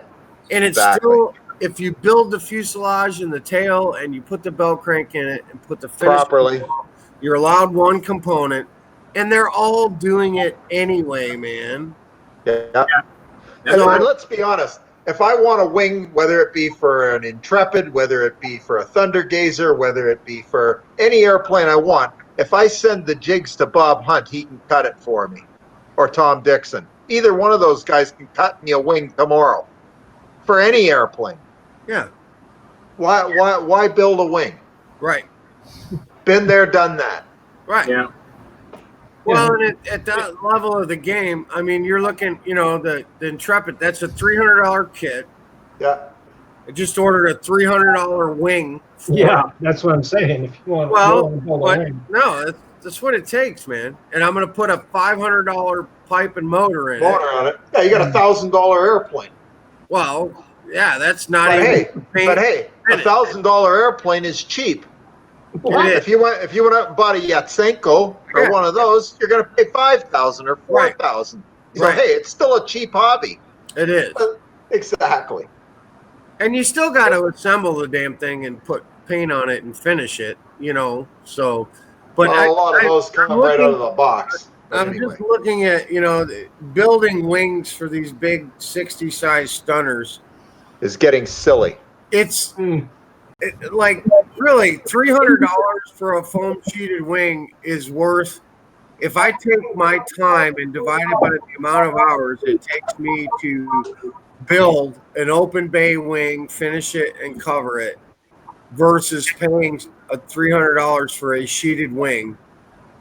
I think you're right. There's totally. It's stupid. It is. There's no question, Len. There's just no. I agree. I just put a foam wing in a Cardinal that I just built. You've seen the Cardinal. It's not quite finished yet, but let's be honest about it. What did I save? Maybe 2 ounces over a wood wing if I got it perfect. If I got it perfect. Right. That's only if. I don't care for 2 ounces. It's not going to change my world. And how much time did you save? Oh, exactly. And sanding. Exactly. I saved a ton of time. I had to join it. What is that? I have no idea. I'm sorry. Hold on a minute. I'll cut my own wing. It's Thanks, easier John. to make a foam cutting jig. Well, if those guys are good at it, I don't need to make a foam cutting jig. I Well, get Bob Hunter, Tom Dixon to cut it, and I don't have to deal with it. That's the Yeah, thing. but I'll They spend have $300. they have the files for everything. They got CNC foam cutters, man. They punch Right. in the wing, the deal, and they push a button and put the block Boom. in. It goes, Done. You ain't gonna do that shit with a bow, Peter. And Well, if cut that's your the own case, wing. then why are they And- charging $300 a wing? well, you're not, but you're It's not gonna 300, not 3,000. It's 300. $300. It's not $3,000 or $3,000. 30,000. But you're not gonna cut a triple cord foam wing with a bow. Oh, And yeah, you just can. set up your own thing and do it like that. But I used to cut my own foam cores and did the whole thing, and I was never able to get one lighter than a built-up wing. And with the CAD system I'm using and the program I'm using, I draw it up if I want an elliptical wing with worn truss ribs in it. Elliptical's different. I get it. We're just talking about straight If I wings. want a tapered wing with elliptical, whatever, I could set it. It only takes me a matter of less than an hour to do the whole wing, everything, and then those files just go off to a cutter, or I just do like I do with my pattern sheets and cut them myself. I have never been able to see a foam wing come out lighter than a built-up wing. Yeah, but you know what? Yeah, we already said that. There's Yeah, guys we that just said don't that. care. There's guys that don't care if it's 2 ounces heavier or 3 ounces heavier. Yeah. Well, the one thing you got to say for a foam wing is usually they don't warp as bad. That's right. And That's right. That's what we were saying. That's what we were saying. Yeah. That's the conversation. They don't warp, they don't twist, and it's easier to finish a sheeted wing than it is an open bay wing. There's give and take for both. I agree. I used to have had given to me a long time ago a stunt ship built by a well-known stunt flyer from Milwaukee area, and he had a built-up wing, but all his wings were sheeted. He sheeted. Okay. He Fully sheeted them sheeted? all. Okay. Fully sheeted. Fully sheeted.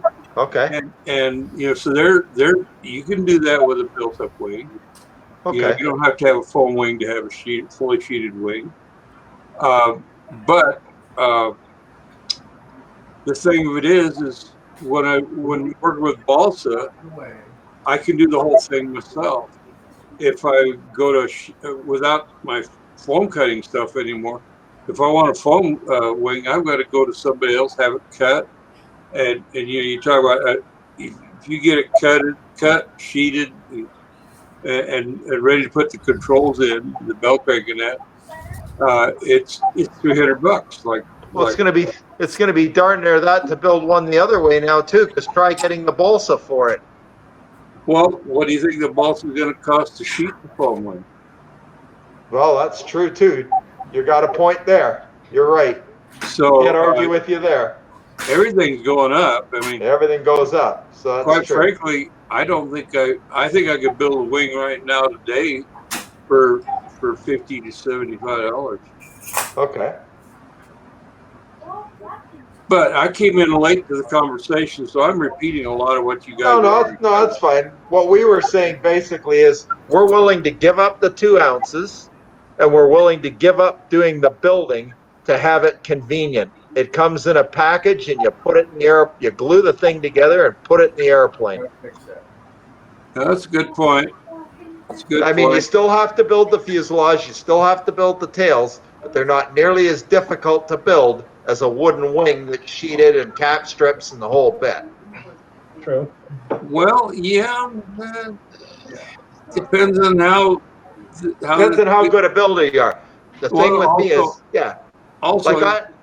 I can do that. I've done both, and the way I look at it is, if you're not up to build that level of building skill to get it right, it really hurts when you build it and it comes out crooked because you're tempted to use it anyway.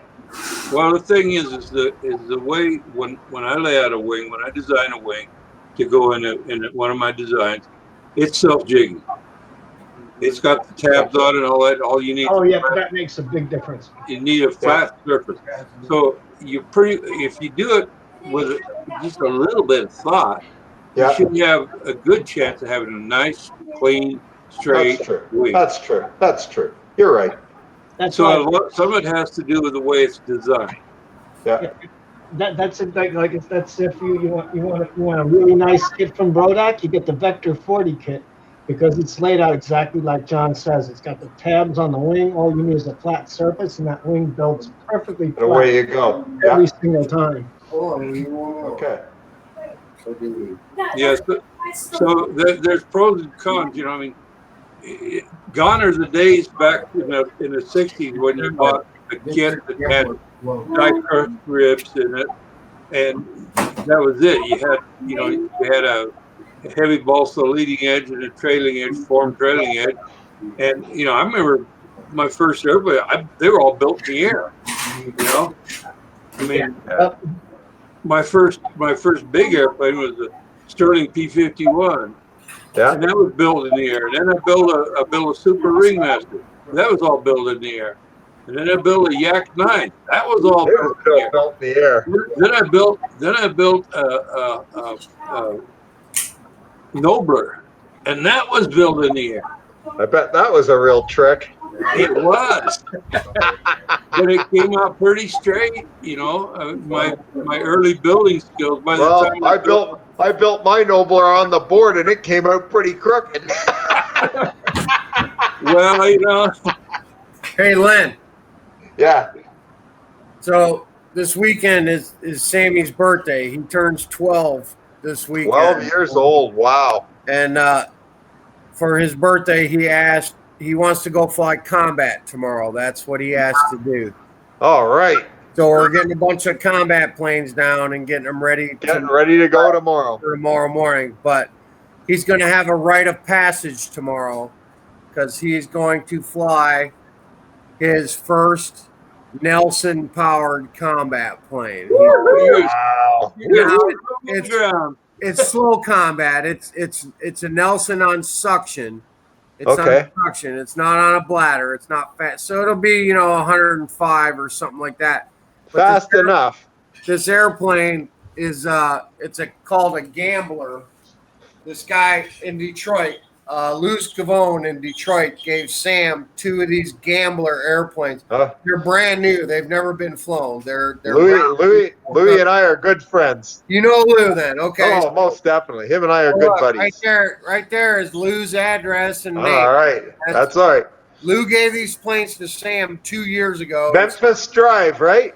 Just promise me that Sam will put a Nelson on these and fly them someday. That's awesome. When he was 10, he was 10 pounds lighter.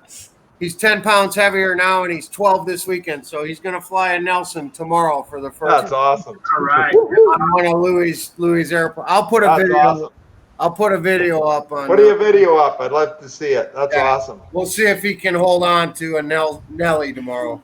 He'll hold on. I'm sure of it. I'll short tank him on the first one. We'll short tank. I'll give him like 45 seconds or a minute run.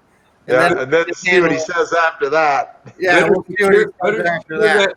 Better secure that handle to it with a lanyard, I think I'm going to drive a tent stake through his foot or through his flip-flop or something, man.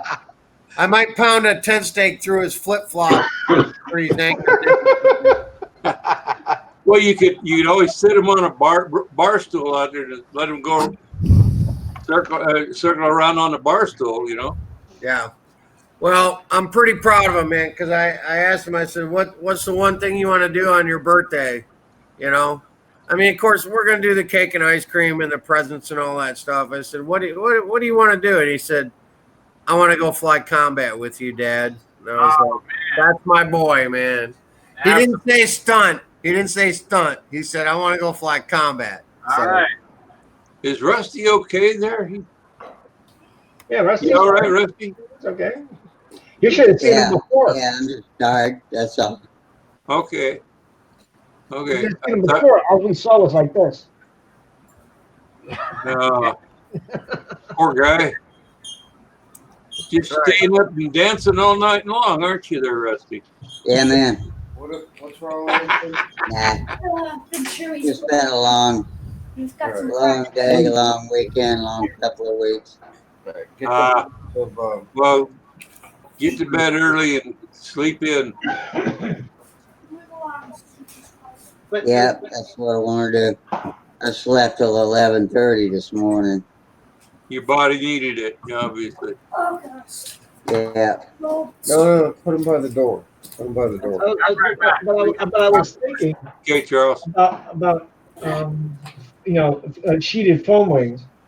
I'm kind of surprised that when Brodak and these other outfits went to make these ARFs, why they didn't go with actually making the ARFs with sheeted foam wings, because the amount of assembly, you'd think if you're gonna knock these things out on an assembly line of some sort, there's a lot less assembly involved in having foam cores that are already cut and sheeting them with balsa and then popping out the other side than actually building up all these ARF wings. That just kind of like struck me at the moment. Peter, the answer probably lies in this direction. It's less expensive to use the slave labor in China than it is to buy the equipment and teach somebody how to cut a foam wing. I guess that would be right, because once you have the foam, I mean, but if you can, if you don't want to invest in the equipment, because obviously once you have the equipment, you can crank out foam wings and sheet them in a heck of a lot less time than you have, even with jigs and having these people all sitting at a bunch of tables assembling this stuff. You got props and all that stuff down there? I hope so. Yeah, looks like it. Well, and they had enough trouble figuring how to mount belt cranks when they first started getting them. Could you imagine if they had to mount belt cranks and foam wings? Well, I mean, come on! It really, I mean, when you think about it, it's how do you want? You've got one half of a wing already completed. One half of a wing already completed there. You got a plywood plate with a belt crank on. You just kind of glue here, and you'll fit. Like actually, if it's an ARF, you don't even have to do that. All you have to do is put the belt. If it's an ARF, well, then you have to do it. But it's really, in a foam wing, it's a no-brainer. To mount a belt crank in a foam wing. Well, I just got the feeling that they were using labor that was not very well trained, not very well paid, and they had to, probably they would have to spend more time and more money on equipment and training to get them to where they could make a decent foam wing and core it and sheet it and all that. I think that's probably the reason. Plus, I know in dealing with Brodak, he did not like foam wings because it was harder to package them. And I can understand that. Yeah. So I mean, because there's a couple of times when I tried to talk him into a foam wing on something that I drew up for him, and he said no. He said I'd rather stay with the balsa because it's a smaller package, cheaper to transport and to send and all that. So anyway. Then that makes sense then. I was just like, going, as you guys were discussing it, I was going through the process in my head, and I have a Sig Magnum over there. It's got a foam wing. I've got a Forerunner kit, which also has a foam wing. And I'm like thinking back on assembling it, and okay, so I have to turn around. I have to take the sheets, I think it's 1/16 balsa sheets. I got to true them up, and I got to butt glue them all together to get a big skin. And then once I have that skin, I turn around, and I take the foam wing. I put some contact on one side, contact on the foam, roll the sheet. And that's if I want to do it with like 3M77 or some sort of adhesive like that. Or if I want to do epoxy, I turn around, put it on there, smear on some epoxy, take a scraper, scrape most of it off, put the skin that I made, on the top and the bottom. Put it back into the cradles and let it set. Once that's done, trim the leading edge, trim the trailing edge, put the leading edge and trailing edge blocks on. That wing is pretty much done except for the wingtips. Glue, Well, you're right, Peter. But it's been my experience with foam wings. When you're cheating, if you use something like 3M77 or some kind of that type of a contact glue, is that I've had it delaminate in sections to where you get the bubbles, where the glue had let loose inside. And once it does that, there's no getting it back together. And so that will happen. I will agree that will happen. Obviously, if you have to be meticulous. First, you have to make sure any kind of dust, any kind of foam dust. If you like, yep, you got to vacuum the wing before you do it. Everything has got to be absolutely clean. Yeah. Well, you can't have any dust in there. The best method I was using was epoxy. Yeah. Yeah, I agree. Put it on, scrape it all the way off both surfaces. Put it up. I have a Magnum wing downstairs. It's a little shorter than it was originally because of a crash, but it's on the shelf downstairs. That Magnum wing, I got it in 1997. The sheeting's still on there, and none of it has ever given any indication of it wanting to come off. And all that I used was scraped on 15-minute epoxy. There you go. There you go. That, in my opinion, that's the best way to sheet. Oh yeah. Oh yeah. And like I said, there's like you can do one way or the other, but but if you're going to use the contact stuff, you have to make sure it's perfectly clean. I don't know what's later.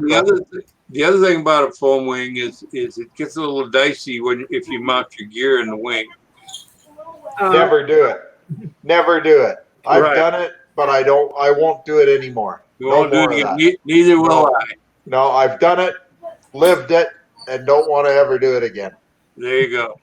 I guess we've all done it. I guess we've all done it at least once. Yeah. You try it once and you realize what happens after the first real hard landing and go, oh, never going to do that again. Right. Foam wings are great, but make sure the gear's in the fuse. Oh, you've got to put your supporting strut. You can't just glue a block into foam and expect it to stay. I don't care what you put in there. It's big. I guess you can get it stronger, but I don't want to do it. Yeah, well, if you're ordering foam cores from Bob Hunt or anybody else, it's going to have a whole structure in there for the gear. If it's that makes it all way more too, though. True. It's going to be it's an 8.6 good. Yeah, 8.6. That noise I had to turn off. I finally got my ham radio up and running, and I forgot I had it on some people that were doing worked all states net. So what are you using there, Johnny? Yaesu? No, I'm using a Ten-Tech. Ah, okay. I'm old school. Well, they made some really good equipment. Oh yeah. And they're no longer manufacturing them. A big enough weight. And so I've got two of them, and they're pretty darn decent. There are people. For instance, the boards in there are plug-in, like on some of the older computers, and you just pull. If you got a problem in the audio board, you pull the audio board, call them up, and they'll have somebody.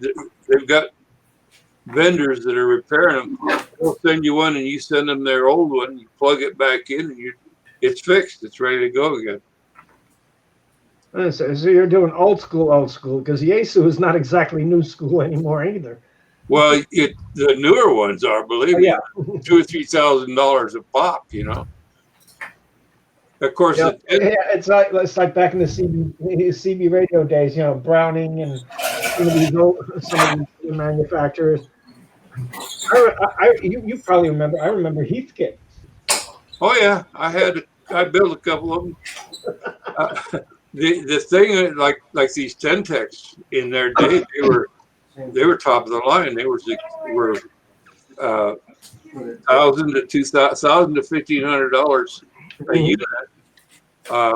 The ones that I have, I could probably sell them right now and get $1,000 a piece for them, because they're far superior in certain aspects from what's available now. Now, don't get me wrong, the companies that are making radio equipment now are really moving fast. You know, you got they're based on your computer. You Flex Radio, you got a box plugged into your computer, and away you go. You know. Yeah, it's radio. It's radio via software. Yeah, yeah. It's a Ten-Tech Centurion for sale. Well, yeah, I don't. What I've got is a Paragon, Ten-Tech Paragon, and I also have a Ten-Tech. This is a. It looks just like it. It's an Omni 6. Paragon 2 or the Paragon? Okay, there it is. I just did a Google search on them. Yeah, yeah. I don't think it's Paragon 2. It doesn't say 2 on there. I don't have a light on over there, so I That's can't. okay. That's okay. It's a Ten-Tech Paragon 585. Yeah, 160 to 10 meters. yeah. Plus, I've got the FM board in it, and a lot of Charles is getting serious. I see a big bowl of something there. Holy cow! Look at him go. He's got popcorn to share with everyone. Oh, look at him go. Pass it out. Pass it out. Ah, gee. Take some of the way. Now I'm getting hungry. I may have to run in and cook something. Yeah, right. Oh, I hear you. I know how it goes. So this. My situation I have out there, I've been building an antenna all summer, and it's based on a 40-foot push-up mast, and it's a it's a vertical antenna, but it has extremely long-range skip on it the way it's set up. So my first bounce put me back at 1,200 miles out, and so I've got another antenna, rotatable dipole I'm putting up on the top, and I got the dipole together. The antenna is ready to go up. Set the dipole up, set it on top of a step ladder, a 6-foot step ladder, and tuned it, made sure it was tuned for the frequencies I wanted. And now, come morning, when it's cooler in the morning than daylight, I'll go out and hook it up and get it all ready to push up. Awesome. Stay away from the power lines. Yeah, I have a history with those, you know. I know. I wouldn't make sure when I set it up. I made sure that I didn't have any power lines that I could, get involved with. Maybe take me a while to learn these lessons, but when I do learn them, I got a question for you guys. What is the advantage of putting landing gear in the wing? Why do so many guys really want to do that to start with? One is looks. Looks. The other is you can get your gear out further apart, and it helps smooth and make better landings. It's almost necessary. It's almost necessary if you go with trike gear. Though you can set up trike gear. I get it on trike. On trike gear, I understand, but I'm just talking about a regular airplane. And I notice some of even the best flyers in the world don't use it, but other guys swear that they have to have it. Well, I've seen the gear, the wheels be 18 inches apart. Okay. Okay, which that wide stance helped a lot. Oh yeah, it certainly, especially in windy conditions, it certainly makes your landings look a hell of a lot better. Exactly. Well, Okay. There's reasons for it. It's kind of one of those things you look at it one way, you look at it another way, and you pays your nickel and you take your chances. I mean, I've got airplanes even with foam wings that have it, but I don't think I'm going to do much more of it. I think I much prefer putting the wheels in the fuse and using a carbon fiber unit. Yeah, well, carbon fiber is making a big difference. the planes that I've been drawing up, lately, have not had the gear in the wings. Okay. I've had them on the fuselage just because it's easier to build the wing. Exactly. It's easier to place your gear. Unless you're running a pipe, you can't have a problem with. That's true. exactly. That's true. You're right. I never thought of that. That's a good point. But it can be done. Don't get me wrong. Yeah, you just have to make a deeper fuselage. That's all. Well, a lot of them, your gear comes in, and then it's got a hump in there for the pipe to clear under, or the hump will be on the bottom. Yeah. So that's one way of doing it. Obviously, if you're mostly flying off of an asphalt surface, then go with the wing-mounted gear. It's or fuselage-mounted gear. It really doesn't matter. Like I said again, for the pipe, you need to make considerations for the pipe. But if you're flying off asphalt, you're never going to get a land. I at least hope you're never going to get a landing so hard that it's going to rip the gear out of the wings. But on grass is a whole nother animal. That's a different game. Yeah, and that's what I fly off of mostly now. We take off of we have rubber mats that we take off of. You still have to land in the grass. Mm-hmm. Yeah. Well, What's up, babe? Come here. The field I have been when I did fly up here is up by Gordon Delaney's house up in Layton, and it's a soccer field. It's got beautiful grass, but it's very thick. And the problem is you can't always grab. Hey, how you doing?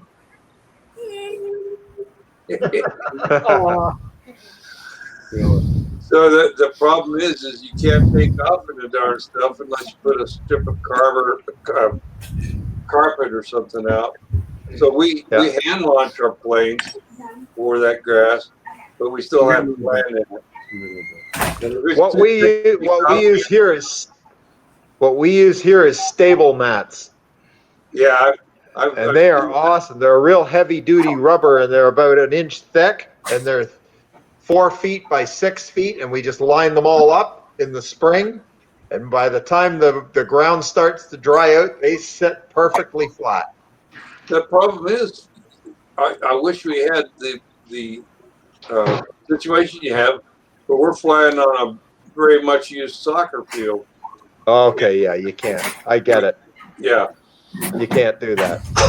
So, but with more and more people going electric, I think we'll see more and more used mounted gear. For sure. No, the deal with, I mean, obviously this is the Pathfinder. It's a tight gear, so it's going to have wing mounted gear. The thing with grass is, unfortunately, if you're like, you're building your pattern king that you're going to take to the Nats, and you're trying to get as many appearance points and everything else for it, you're going to have landing gear treatment. And I always love to have landing gear treatment on the planes. I can't really stomach just having a bare piece of wire and a 2.5-inch wheel just sitting on the bottom of an airplane that looks like it's $9,000.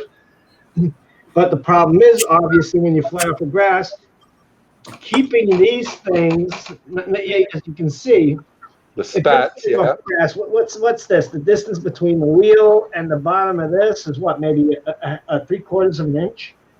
This is going to grab into grass every single time, whether you have fuse mounted gear or you have wing mounted gear. Always the issue is that if you want to make your landing gear pretty, you can't make it pretty if you're flying off of grass all the time. It's kind of like a trade-off, and I've not figured the solution for that out yet. Because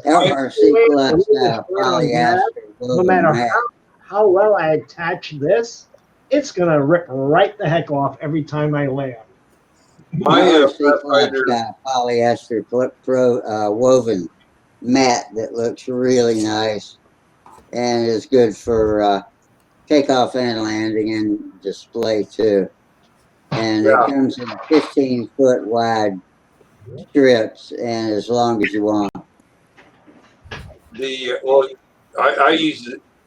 When I was working construction, I'd go in there after the guys that put the carpeting in, and got the permission, and I could take all the scraps out, and I could lay out a pretty nice takeoff runway. Yeah. with free carpet strip. Yeah, But takeoff is fine, but you're gonna have to land sometime. Yeah. Yeah. My Pathfinder LA has the spats on the mains, but it doesn't have anything on the nose. But I landed in that grass. It was like landing on a carrier deck with a tail hook. And it didn't roll very far. But Yeah, they were strong enough. They were strong enough that they didn't rip out. One time my John Tate FP40 had an unexpected lean run, and it ran till after supper time, it seemed like. No, it really doesn't really matter. You have fuselage mounted gear. It's really nice and pretty. Then you make wheel pants for it, or basically wheel coverings, or basically any type of any type of landing gear treatment that makes it look really pretty. You better be flying off of asphalt, and I've not found a solution to that. You want to fly off of grass, you bet 2-inch balloon wheels or whatever the heck it is. But I've not found a solution. I mean, you look at your concours, not even your first row finishers of the Nats. You can never ever fly any one of those airplanes off the grass. It's just not going to be possible and maintain the bottom of that airplane. Good point. The best part about that is where I live, there's no grass left. It's all burned up.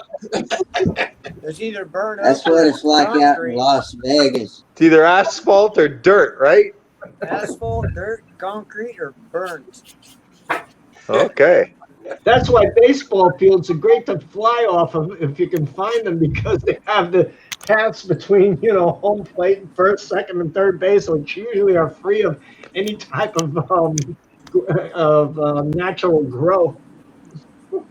Man, you got what, 90 feet? You got 90 feet from the pitcher's mound. Plus that, you start 2 feet above level anyway. I'm not running my good motors on that crap.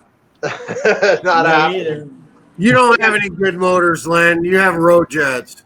That's called anti-hole structures on the Venturi. You let me know when you want to compete against me. I'm just messing with you, man. I'm just messing with you. I'm kidding you. Hey, I must have had a good time at the Nats, man, because I just cleaned out my combat pit box. Getting ready. We haven't flown combat since the Nats, and of course, Sam and I are going tomorrow. So I just went through my combat pit box and made sure we had everything I needed. I found like 11 fat tire bottle caps, beer bottle caps. You must have had a good time at the Nats. I had a good time. You don't remember putting them in there. Well, I don't throw them on the field, man. I'm not a litterer, I don't like to litter. I thought all combat guys were like that. A little bit of litterette, but not little pieces of crepe paper over here and over there, strings and wires. We always police the field after, John. We're very adamant about picking up our stuff. You guys are a lot better than they were when I was back in the day in the 50s. No, leave it like you saw it when you walked in, man. Pack it in, pack it out, man. That's the secret to keeping flying fields. Yeah, leave them better than they were when you got there. Absolutely. That's my policy. That's what you're supposed to do. Exactly. This is where I go. Well, I agree with that. I remember when I was flying, they first come up with a concept in the magazines. Maybe we ought to look into running mufflers because, they're having sound issues on. We're flying in schoolyards and stuff like that. What? All right, I had this McCoy. I had this McCoy 35, and I got some muffler. I've never seen one like it, but it looked like those aluminum cigar tubes. It Yeah. looked like a shortened version of one of those, and it had a cutout that slipped on the exhaust, and a spring that went around the cylinder to keep it in place, and it was all full of steel wool, coarse steel wool, and then it had some vertical slits towards the back, and that was the muffler. So I put that thing on there, and that poor old, I only had like half the power out of that McCoy. I made like 2 or 3 flights with it like that, and I said, that's it. This is ain't gonna happen. Get rid of that. Yeah. McCoys and Foxes don't like mufflers. Just don't even bother.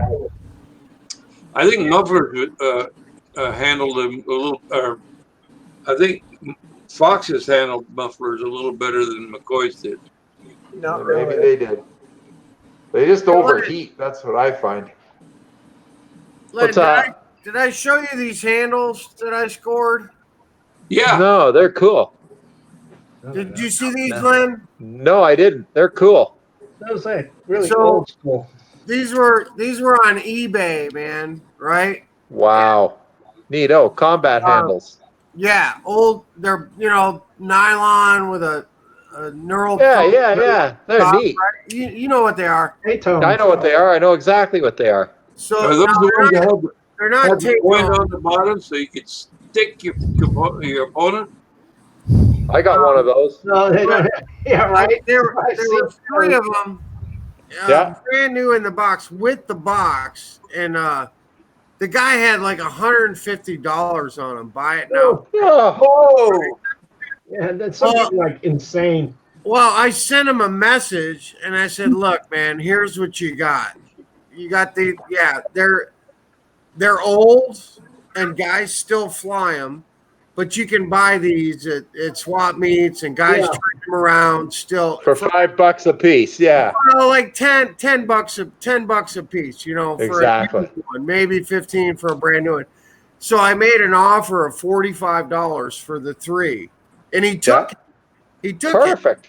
So the That's guy, cool. and I was like, "Look, I'm not trying to lowball you, but here's what you have, and And here's this is what it's worth. here's what they're really worth." Yeah, and they still got the stickers on them, from brand new. And we have 2 of these already. Hell, I gave 2 away in my career in the last 5 years to guys that were looking for them. And they're That's good. awesome. The spacing's not good for stunt. They're a combat handle. No, that's right. Yeah, exactly. Like that. But they're That's not. cool. They're adjustable with the brass, the little thumb screw on the top and whatnot. Yeah. I've But- seen them and that's cool. Yeah, good stuff. And look, the black one actually has a price when it was for sale in the hobby shop Wow. of $3.95. I got to go look and see if I got that combat handle that has the thing that you can kill somebody with while you're flying. Yeah. It's got that It's mad at the guy you pop right on top Yeah, of I'm going to go see if I can find that. Hang on. What is it? A spike or something? Yeah. Yeah, you stick it in the grass. No, it's to get your opponent in the neck. Well, they come out. It's actually made so like Rusty says, so you can stick it in the grass so it'll be straight up, easy to find and grab. But the temptation with that spike down there, don't take that. I got my line box out here. I'm going through. I'm trying to find a set of lines for Sam for that slow combat plane. If y'all are on the Facebook page, look for Sam's video of him flying the Nelson for the first time tomorrow. Oh, gee. It'll be interesting.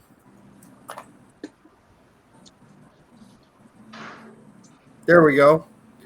Look at that. I even got them labeled. Slow combat 18s by 60. There we go. Hey, there it is. Look at that. Look at that. How You see the spike at the end of this thing? Hey, Mike, how would you like one of these? I You're want flying you to- around. I want you to loan it to me so I can stab you in the eyeball with it while we're flying That's- master combat.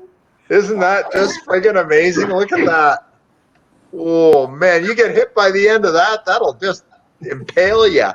Hey, Len, bring it to the next contest you come to in the United States. Okay. I'm going to call Homeland Security and give them a heads up that you're bringing a deadly weapon into the U.S. I'm going to get you thrown in jail for it. Nice, thanks. Well, right now we don't have to get a hotel room, though, Len. What's that? That way you don't have to get a hotel room. No, that's right. That's right. I got a cell. It won't cost me a nickel. It'll be There great. you go. Oh, it'll cost. Don't worry. He must. Yeah, he must. Handle. He won't be safe flying combat against you after that. He must be awful mad about that sticker on his bumper. It's still there, Len. It's still there. All right. I'll tell you what, I cannot wait to see Sam's face tomorrow when I turn him loose on this Nelson, man. He's going to Oh, yeah. He's nervous already. When I pulled it down and we were on a break and we weren't on the thing and we were on the side, he's like, Daddy, I still don't know if I'm big enough to fly a Nelson. I was like, oh, it's fine. It's on suction. It's not a bladder. It's fine. You'll be fine. You and know, I don't even care if he balls it up 5 seconds after he takes off. I just He'll be want fine. him to hold on to that thing and try to go, man. You know?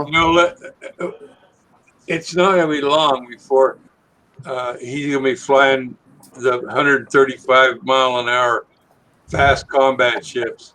It just won't be long. I hope so. I hope so, John. Hey Mike, what prop do you have on that Nelson? I'm actually running for the slows on suction. I'm running a Taipan 8.6. I got a whole bunch of the Taipan 8, and you know the Taipan. It's a weird shape.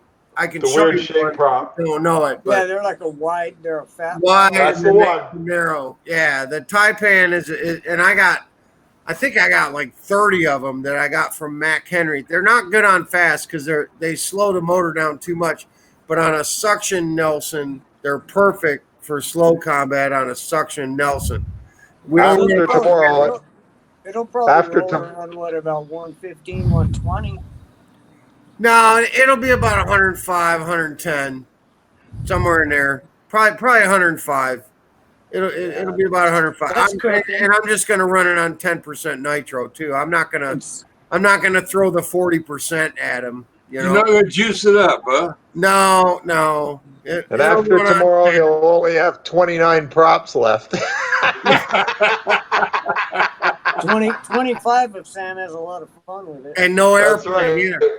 either. No airplane. That Gambler that's a brand new airplane that Lou Scavone built. It's never been flown, Len. It's brand new. That's awesome. And I have 2 of them. Well, he gave That's Sam awesome. 2 of them. I shouldn't say I have 2 of them. He'll be Sam fine. has 2 of them. And we've been waiting 2 years to fly these things. So tomorrow is the initiation and the rite of passage, man. Because we're going to Detroit in September, the weekend after Labor Day. We're flying combat in Detroit. Contest. And we're going to fly half A, speed limit, fast, and slow combat, even though it's a dead event. We're flying slow.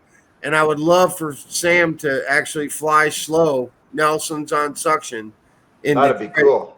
In next month. So back when I was last flying combat, the hot setup was a Voodoo with a KMB Torpedo 35 on it, greenhead. When was that? 1953? No, 50, 55, 57, 55. You're old, John. You're old. I am old. That was 6 years it's before really I was hard born. to be this old. It's easy to, you got stay, starting out young, it's easy, but wait till you get this old, see what you can do. Yeah. I'll tell you what, I though, get, John. the better I was. John, if I put one of my Russian speed limit combat planes in your hand, one of my 75 mile an hour planes that, it's detuned and not super snappy. I mean, you got to crank on them to get them go. That's how we fly them, we really want to snap them. You could just stand out there, John, and plant your feet and do big figure eights. And 75 miles an hour is not that fast. It's No, only It's not. fine.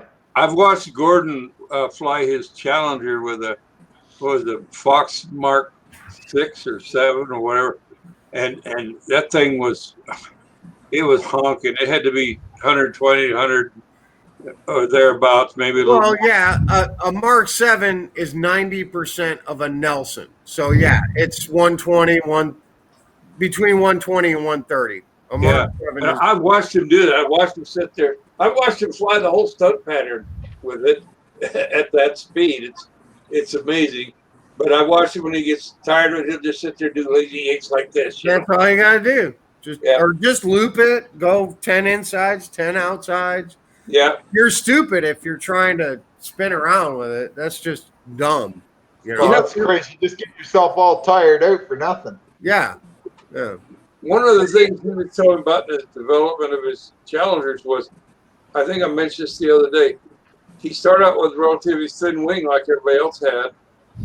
And as he got going through the series, each one he built later had a little bit thicker, until he got to where he was about 17%, maybe 18. And everybody said, "Oh, that's thick airfoil. That's going to slow you down." Well, it didn't slow him down that much. But what he found out was that, and he also went up more span.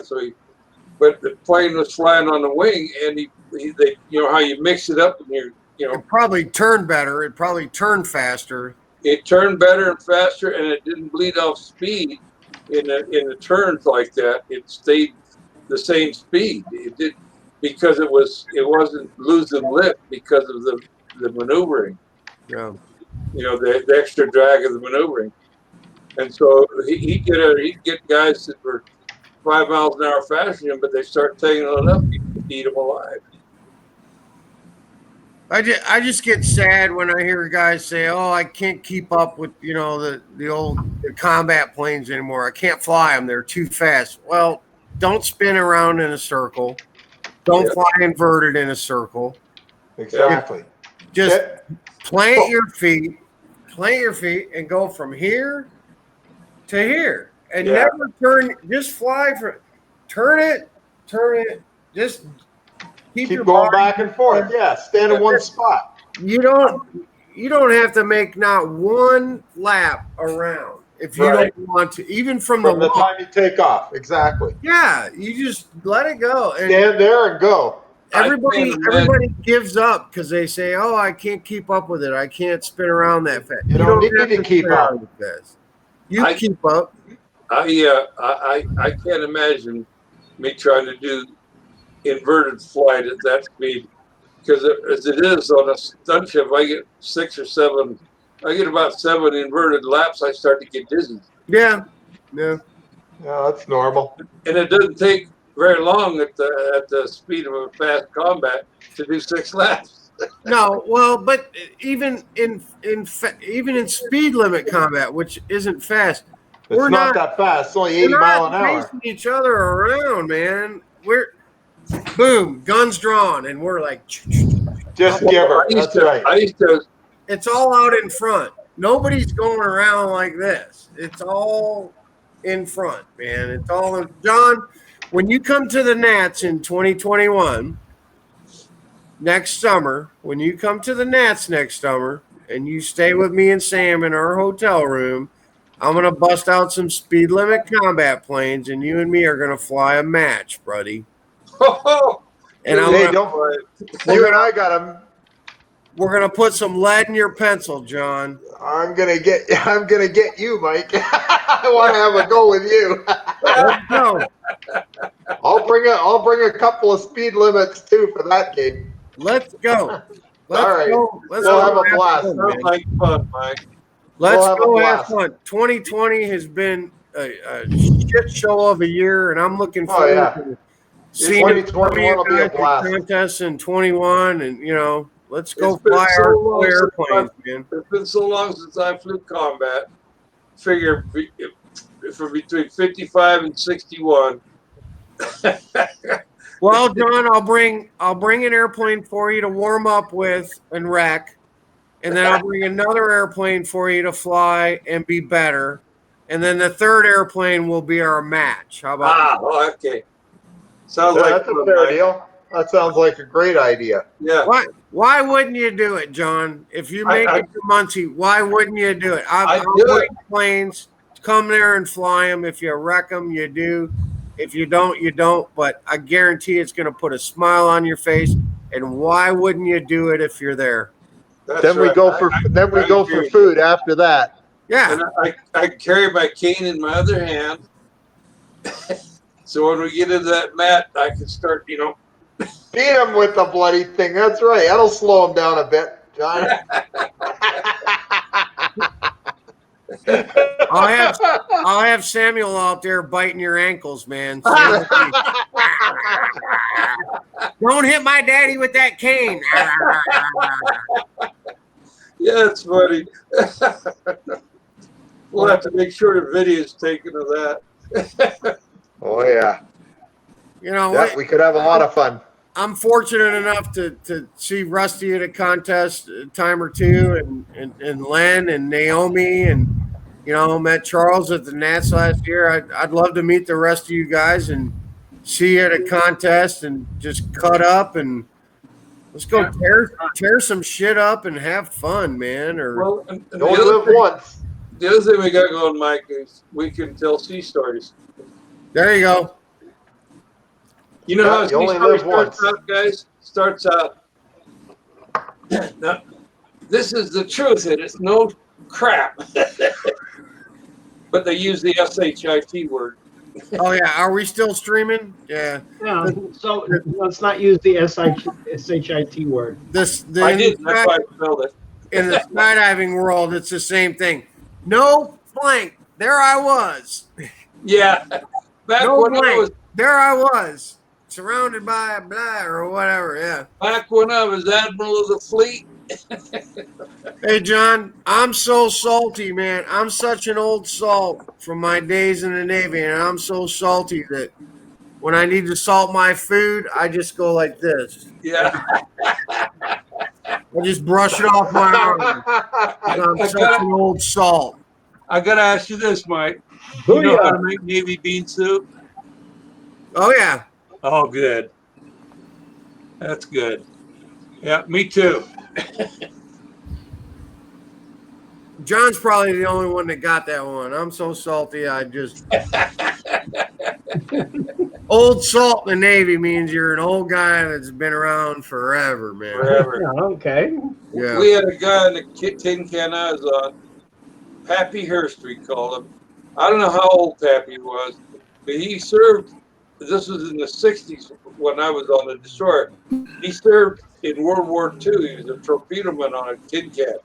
And when they had the torpedo tubes mounted between the stacks, and he was a first-class petty officer.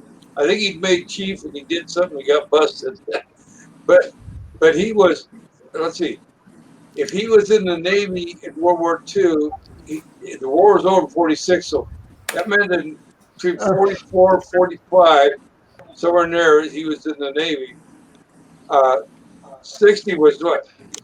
20 years later. Okay, well, maybe he wasn't that old compared. He would look old to the rest of us, 19, 20-year-old kids. But he was probably a 20-year veteran, had 20, 22 years or so in the Navy. Okay, I've got a question. Shoot. As far as Navy terms, you have in all the enlisted have the same, or at least a similar phrase. You have huya, huya, huya. It's like O and V for the. That's actually. I don't know if that happens to pertain to the Marines or whatever, or Navy SEALs. That's a Marine. All branches have their own version of this. What was the Navy's version of this? That's a Navy version. That's also for the SEALs and for the Marines. The Marines use that. Hooyah! Hooyah with an H. Yeah. Okay, I just wanted to. I just always had that question in my mind. So, Lynn, how's the Canadian Navy working out for you guys these days, man? Couldn't tell you. I don't follow it. I don't pay any attention to it.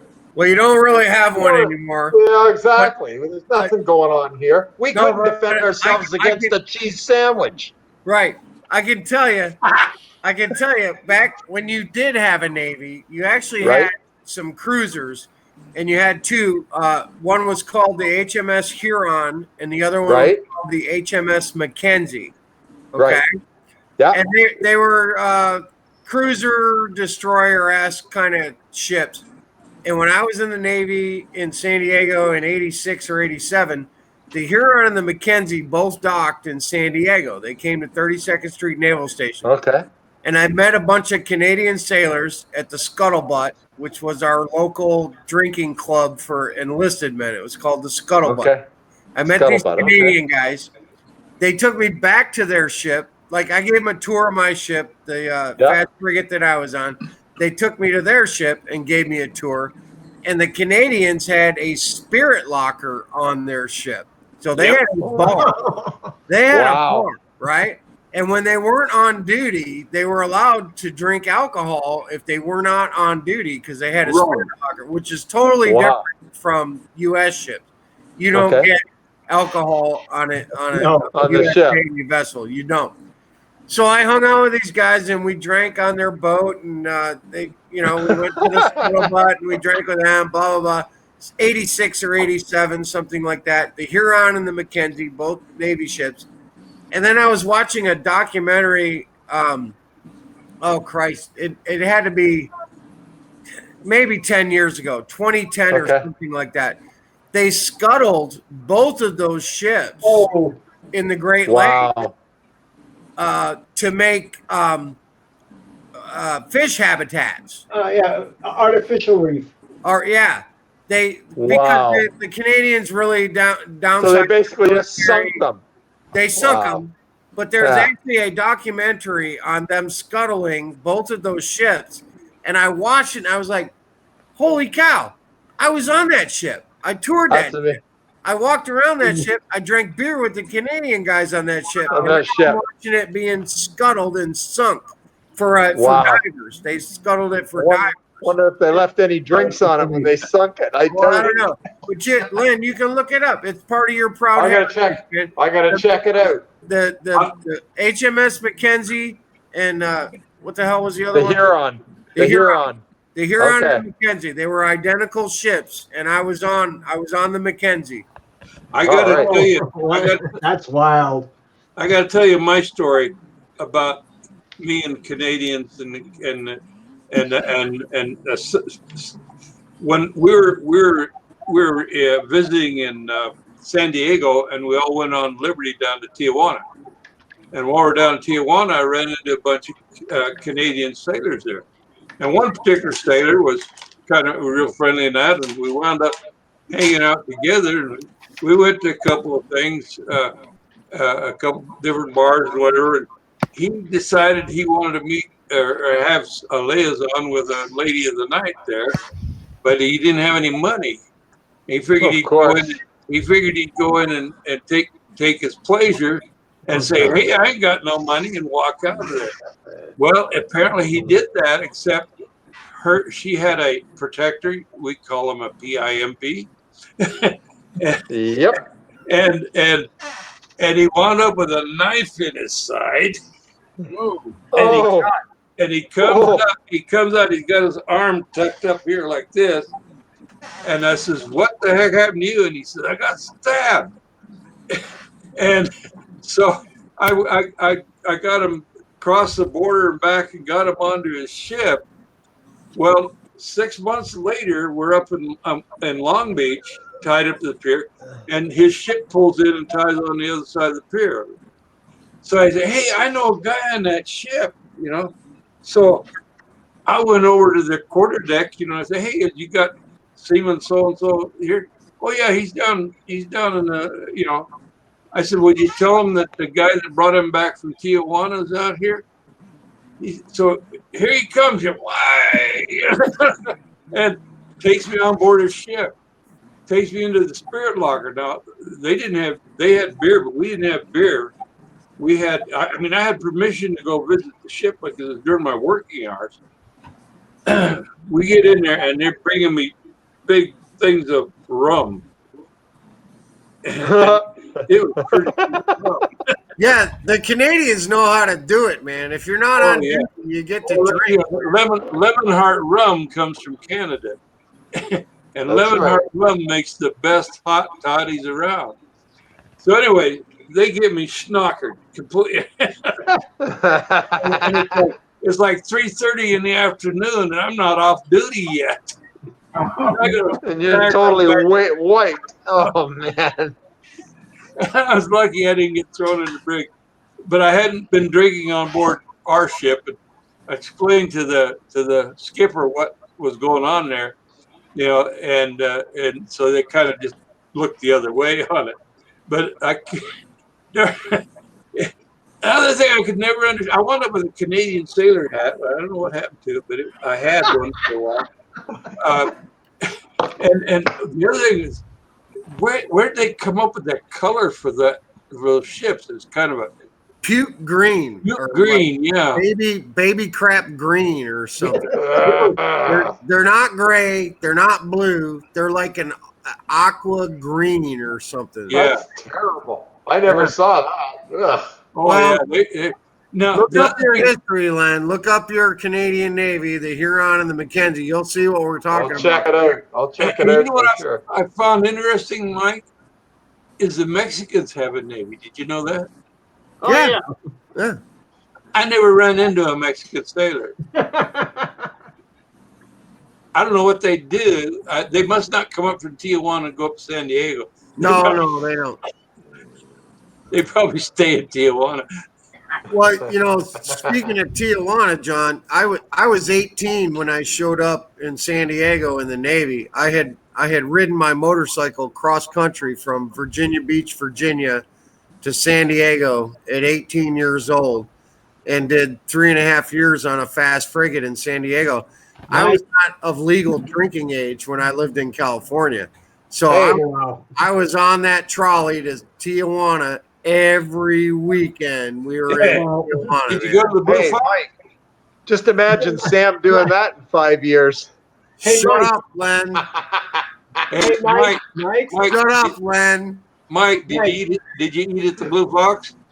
Man, the clubs have all changed down there. I don't know what it was when you were there, but yes, Len, it would be 6 years Sam would be able to do that.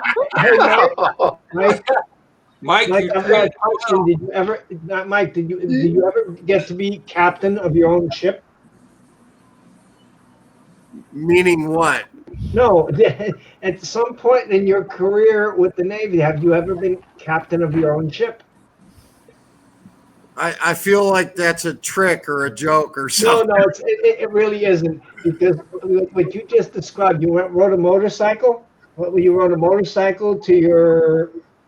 Let's get a little more. You're on a motorcycle to your from Virginia, my A school in Virginia Beach, to my ship in San Diego. Yes, I rode a motorcycle coast to coast. Do you realize that for the first Star Trek movie with the latest cast, that's exactly how James T. Kirk went to his. That's right. Exactly. I didn't know that. Exactly. He rode a motorcycle to the USS Starship Enterprise to start his cadet training in Starfleet. Oh yeah, no, I was never captain of my own ship, man. But well, I got piped over, Navy tradition. Mike will understand it, but I got piped over the side as a seaman, just a little three-striper seaman, and I was piped over by a lieutenant. And I had side boys that was 2 commanders, 1 captain, 3 lieutenant commanders, 3 lieutenants, and a couple of ensigns were my side boys as I went over and it was all because of a bet. and the bet had to do with some gunnery practice we did and how fast my crew could load the gun. And we won. That's awesome, John. That's awesome. Yeah, the lieutenant was going to back out, but the lieutenant commander, the executive officer, reamed him out. He was a ring knocker. Boy, I've never heard somebody reamed out that way. Anyway, I'll get off the Navy stuff. This is model airplanes. Yeah, we need to stop the Navy crap. But What is this picture here? what is this? What are we looking at? I almost got to fly A the wingman. Ringmaster. Is that you, Tom? Yeah, that's me. Me Hey, and my Tom. crew. Tom, why didn't you tell us to shut up about all this Navy talk if you wanted to talk about airplanes, buddy? Nice chuck glider there. I built a couple of chuck gliders for the grandkids, and then we went out and we're gonna fly the Ringmaster, but it ended up being too windy. But this is a little video. How old are those boys? 4 and 5, or Oh, 3 and 5. Great. All right, yeah, let it play, man. I want to see the chuckers. Do they throw them? Sort of. Yeah, there we go. Hey, there's something wrong with that Ringmaster, Tom. I don't see a fuel tank on it, man. Oops. Okay, that's the end of the control line part. Oh, that's cool. I like that. That little left turn takeoff on the float plane. That's pretty awesome. Oh, I can show you that one too if you want to see it. Yeah, sure. Go ahead. Let's see some airplane stuff because we've just been chewing the fat here and talking about everything but airplanes. And I'm really done talking about the Canadian Navy too, by the way. Yeah. This is just I want to really see Len. What the? Nice. Wait a minute. What's happening here? okay. Here's There we the go. takeoff. This is just really short. Here's the Okay. takeoff, and then I cut to the landing. There's the landing. You landed. You took off into the wind and landed downwind or cross. Yeah, there wasn't that much wind. I kind of figured that's why you did the turn before you took off. Get a little chop going. Oh, that's really cool, Tom. Oh yeah. Look at that. So this is 48-inch wingspan Polaris scaled up to 48-inch wingspan. Oh, nice. That's neat. Where's the fuel tank, man? This was kind of cute because the grandkids, they heard the electric motor go woo, woo, and so they're imitating that sound. Woo, woo.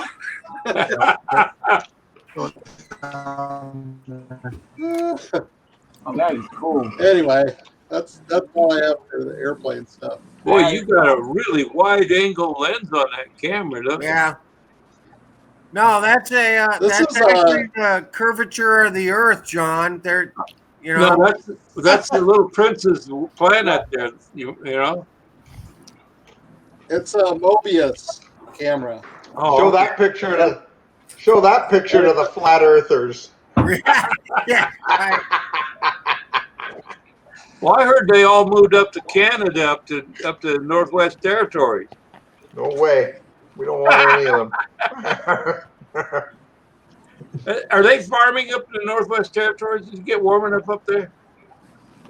Pretty compelling thing on the flat earther thing, man. Just the other day, you know, Antarctica has a 200-foot ice wall, and the reason nobody ever goes there, and there's a treaty that no one goes there, is because they're hiding that fact from us that the Earth is flat. But Antarctica is a 200-foot ice wall all the way around the Earth, and you can't go any further than that because it's the Earth's flat, man. It's flat. It is. Yeah. It is. That 200 foot. Oh, that's wall your goes camera. That's what it is. around the outside. Yeah, That's you a just run into that ice wall and you stop. That's it. And it's the cabal doesn't want us to know that the Earth is flat, man. And the North Pole is the center of the record. Mike had proved to you that the Earth is flat. See this? Look at that. Didn't even move. Have you ever studied some of the different types of orbits that they can get satellites into? I mean, they've got it set up. They found a way to make them orbit not around the Earth, but around a point. Polar orbit. No. This is out a ways, but it's rotating. The Earth is clear. It's clear back here, and they're rotating way out here between the Earth and the Moon, or in that area. I forget what they call that, but it's not around the planet. It's like a halo. That's what they call it, a halo orbit. Yeah. Hey, It Mike, wouldn't surprise me. As much space junk is out there, it's amazing they can put anything in orbit without getting crashed into. Yeah, I think you got a point there. I think there's somebody that has to keep track of all that trash and find holes for things to fly through. Could you imagine? It how won't many be long patches before sit they start smacking satellites into each other, man. The Well, more countries that start throwing satellites up, it won't be long before like the new They kid start on the running. block, like Pakistan, puts a satellite up and it runs right through one of China's or ours or Russia's or somebody Yeah. else because they don't know what they're doing, you know. Well, I think that's part of the job of the Space Force is to go up there and act like garbage men, pick all that stuff up out of the orbit, Yeah. try to clear it Hey, out. wait a minute. What- I saw what's that this? movie 10 years hey, ago. Mike. Yeah. Mike, when you were talking about your motorcycle trip, Yeah. this is just the first. This is what popped into my head. Oh, Captain Kirk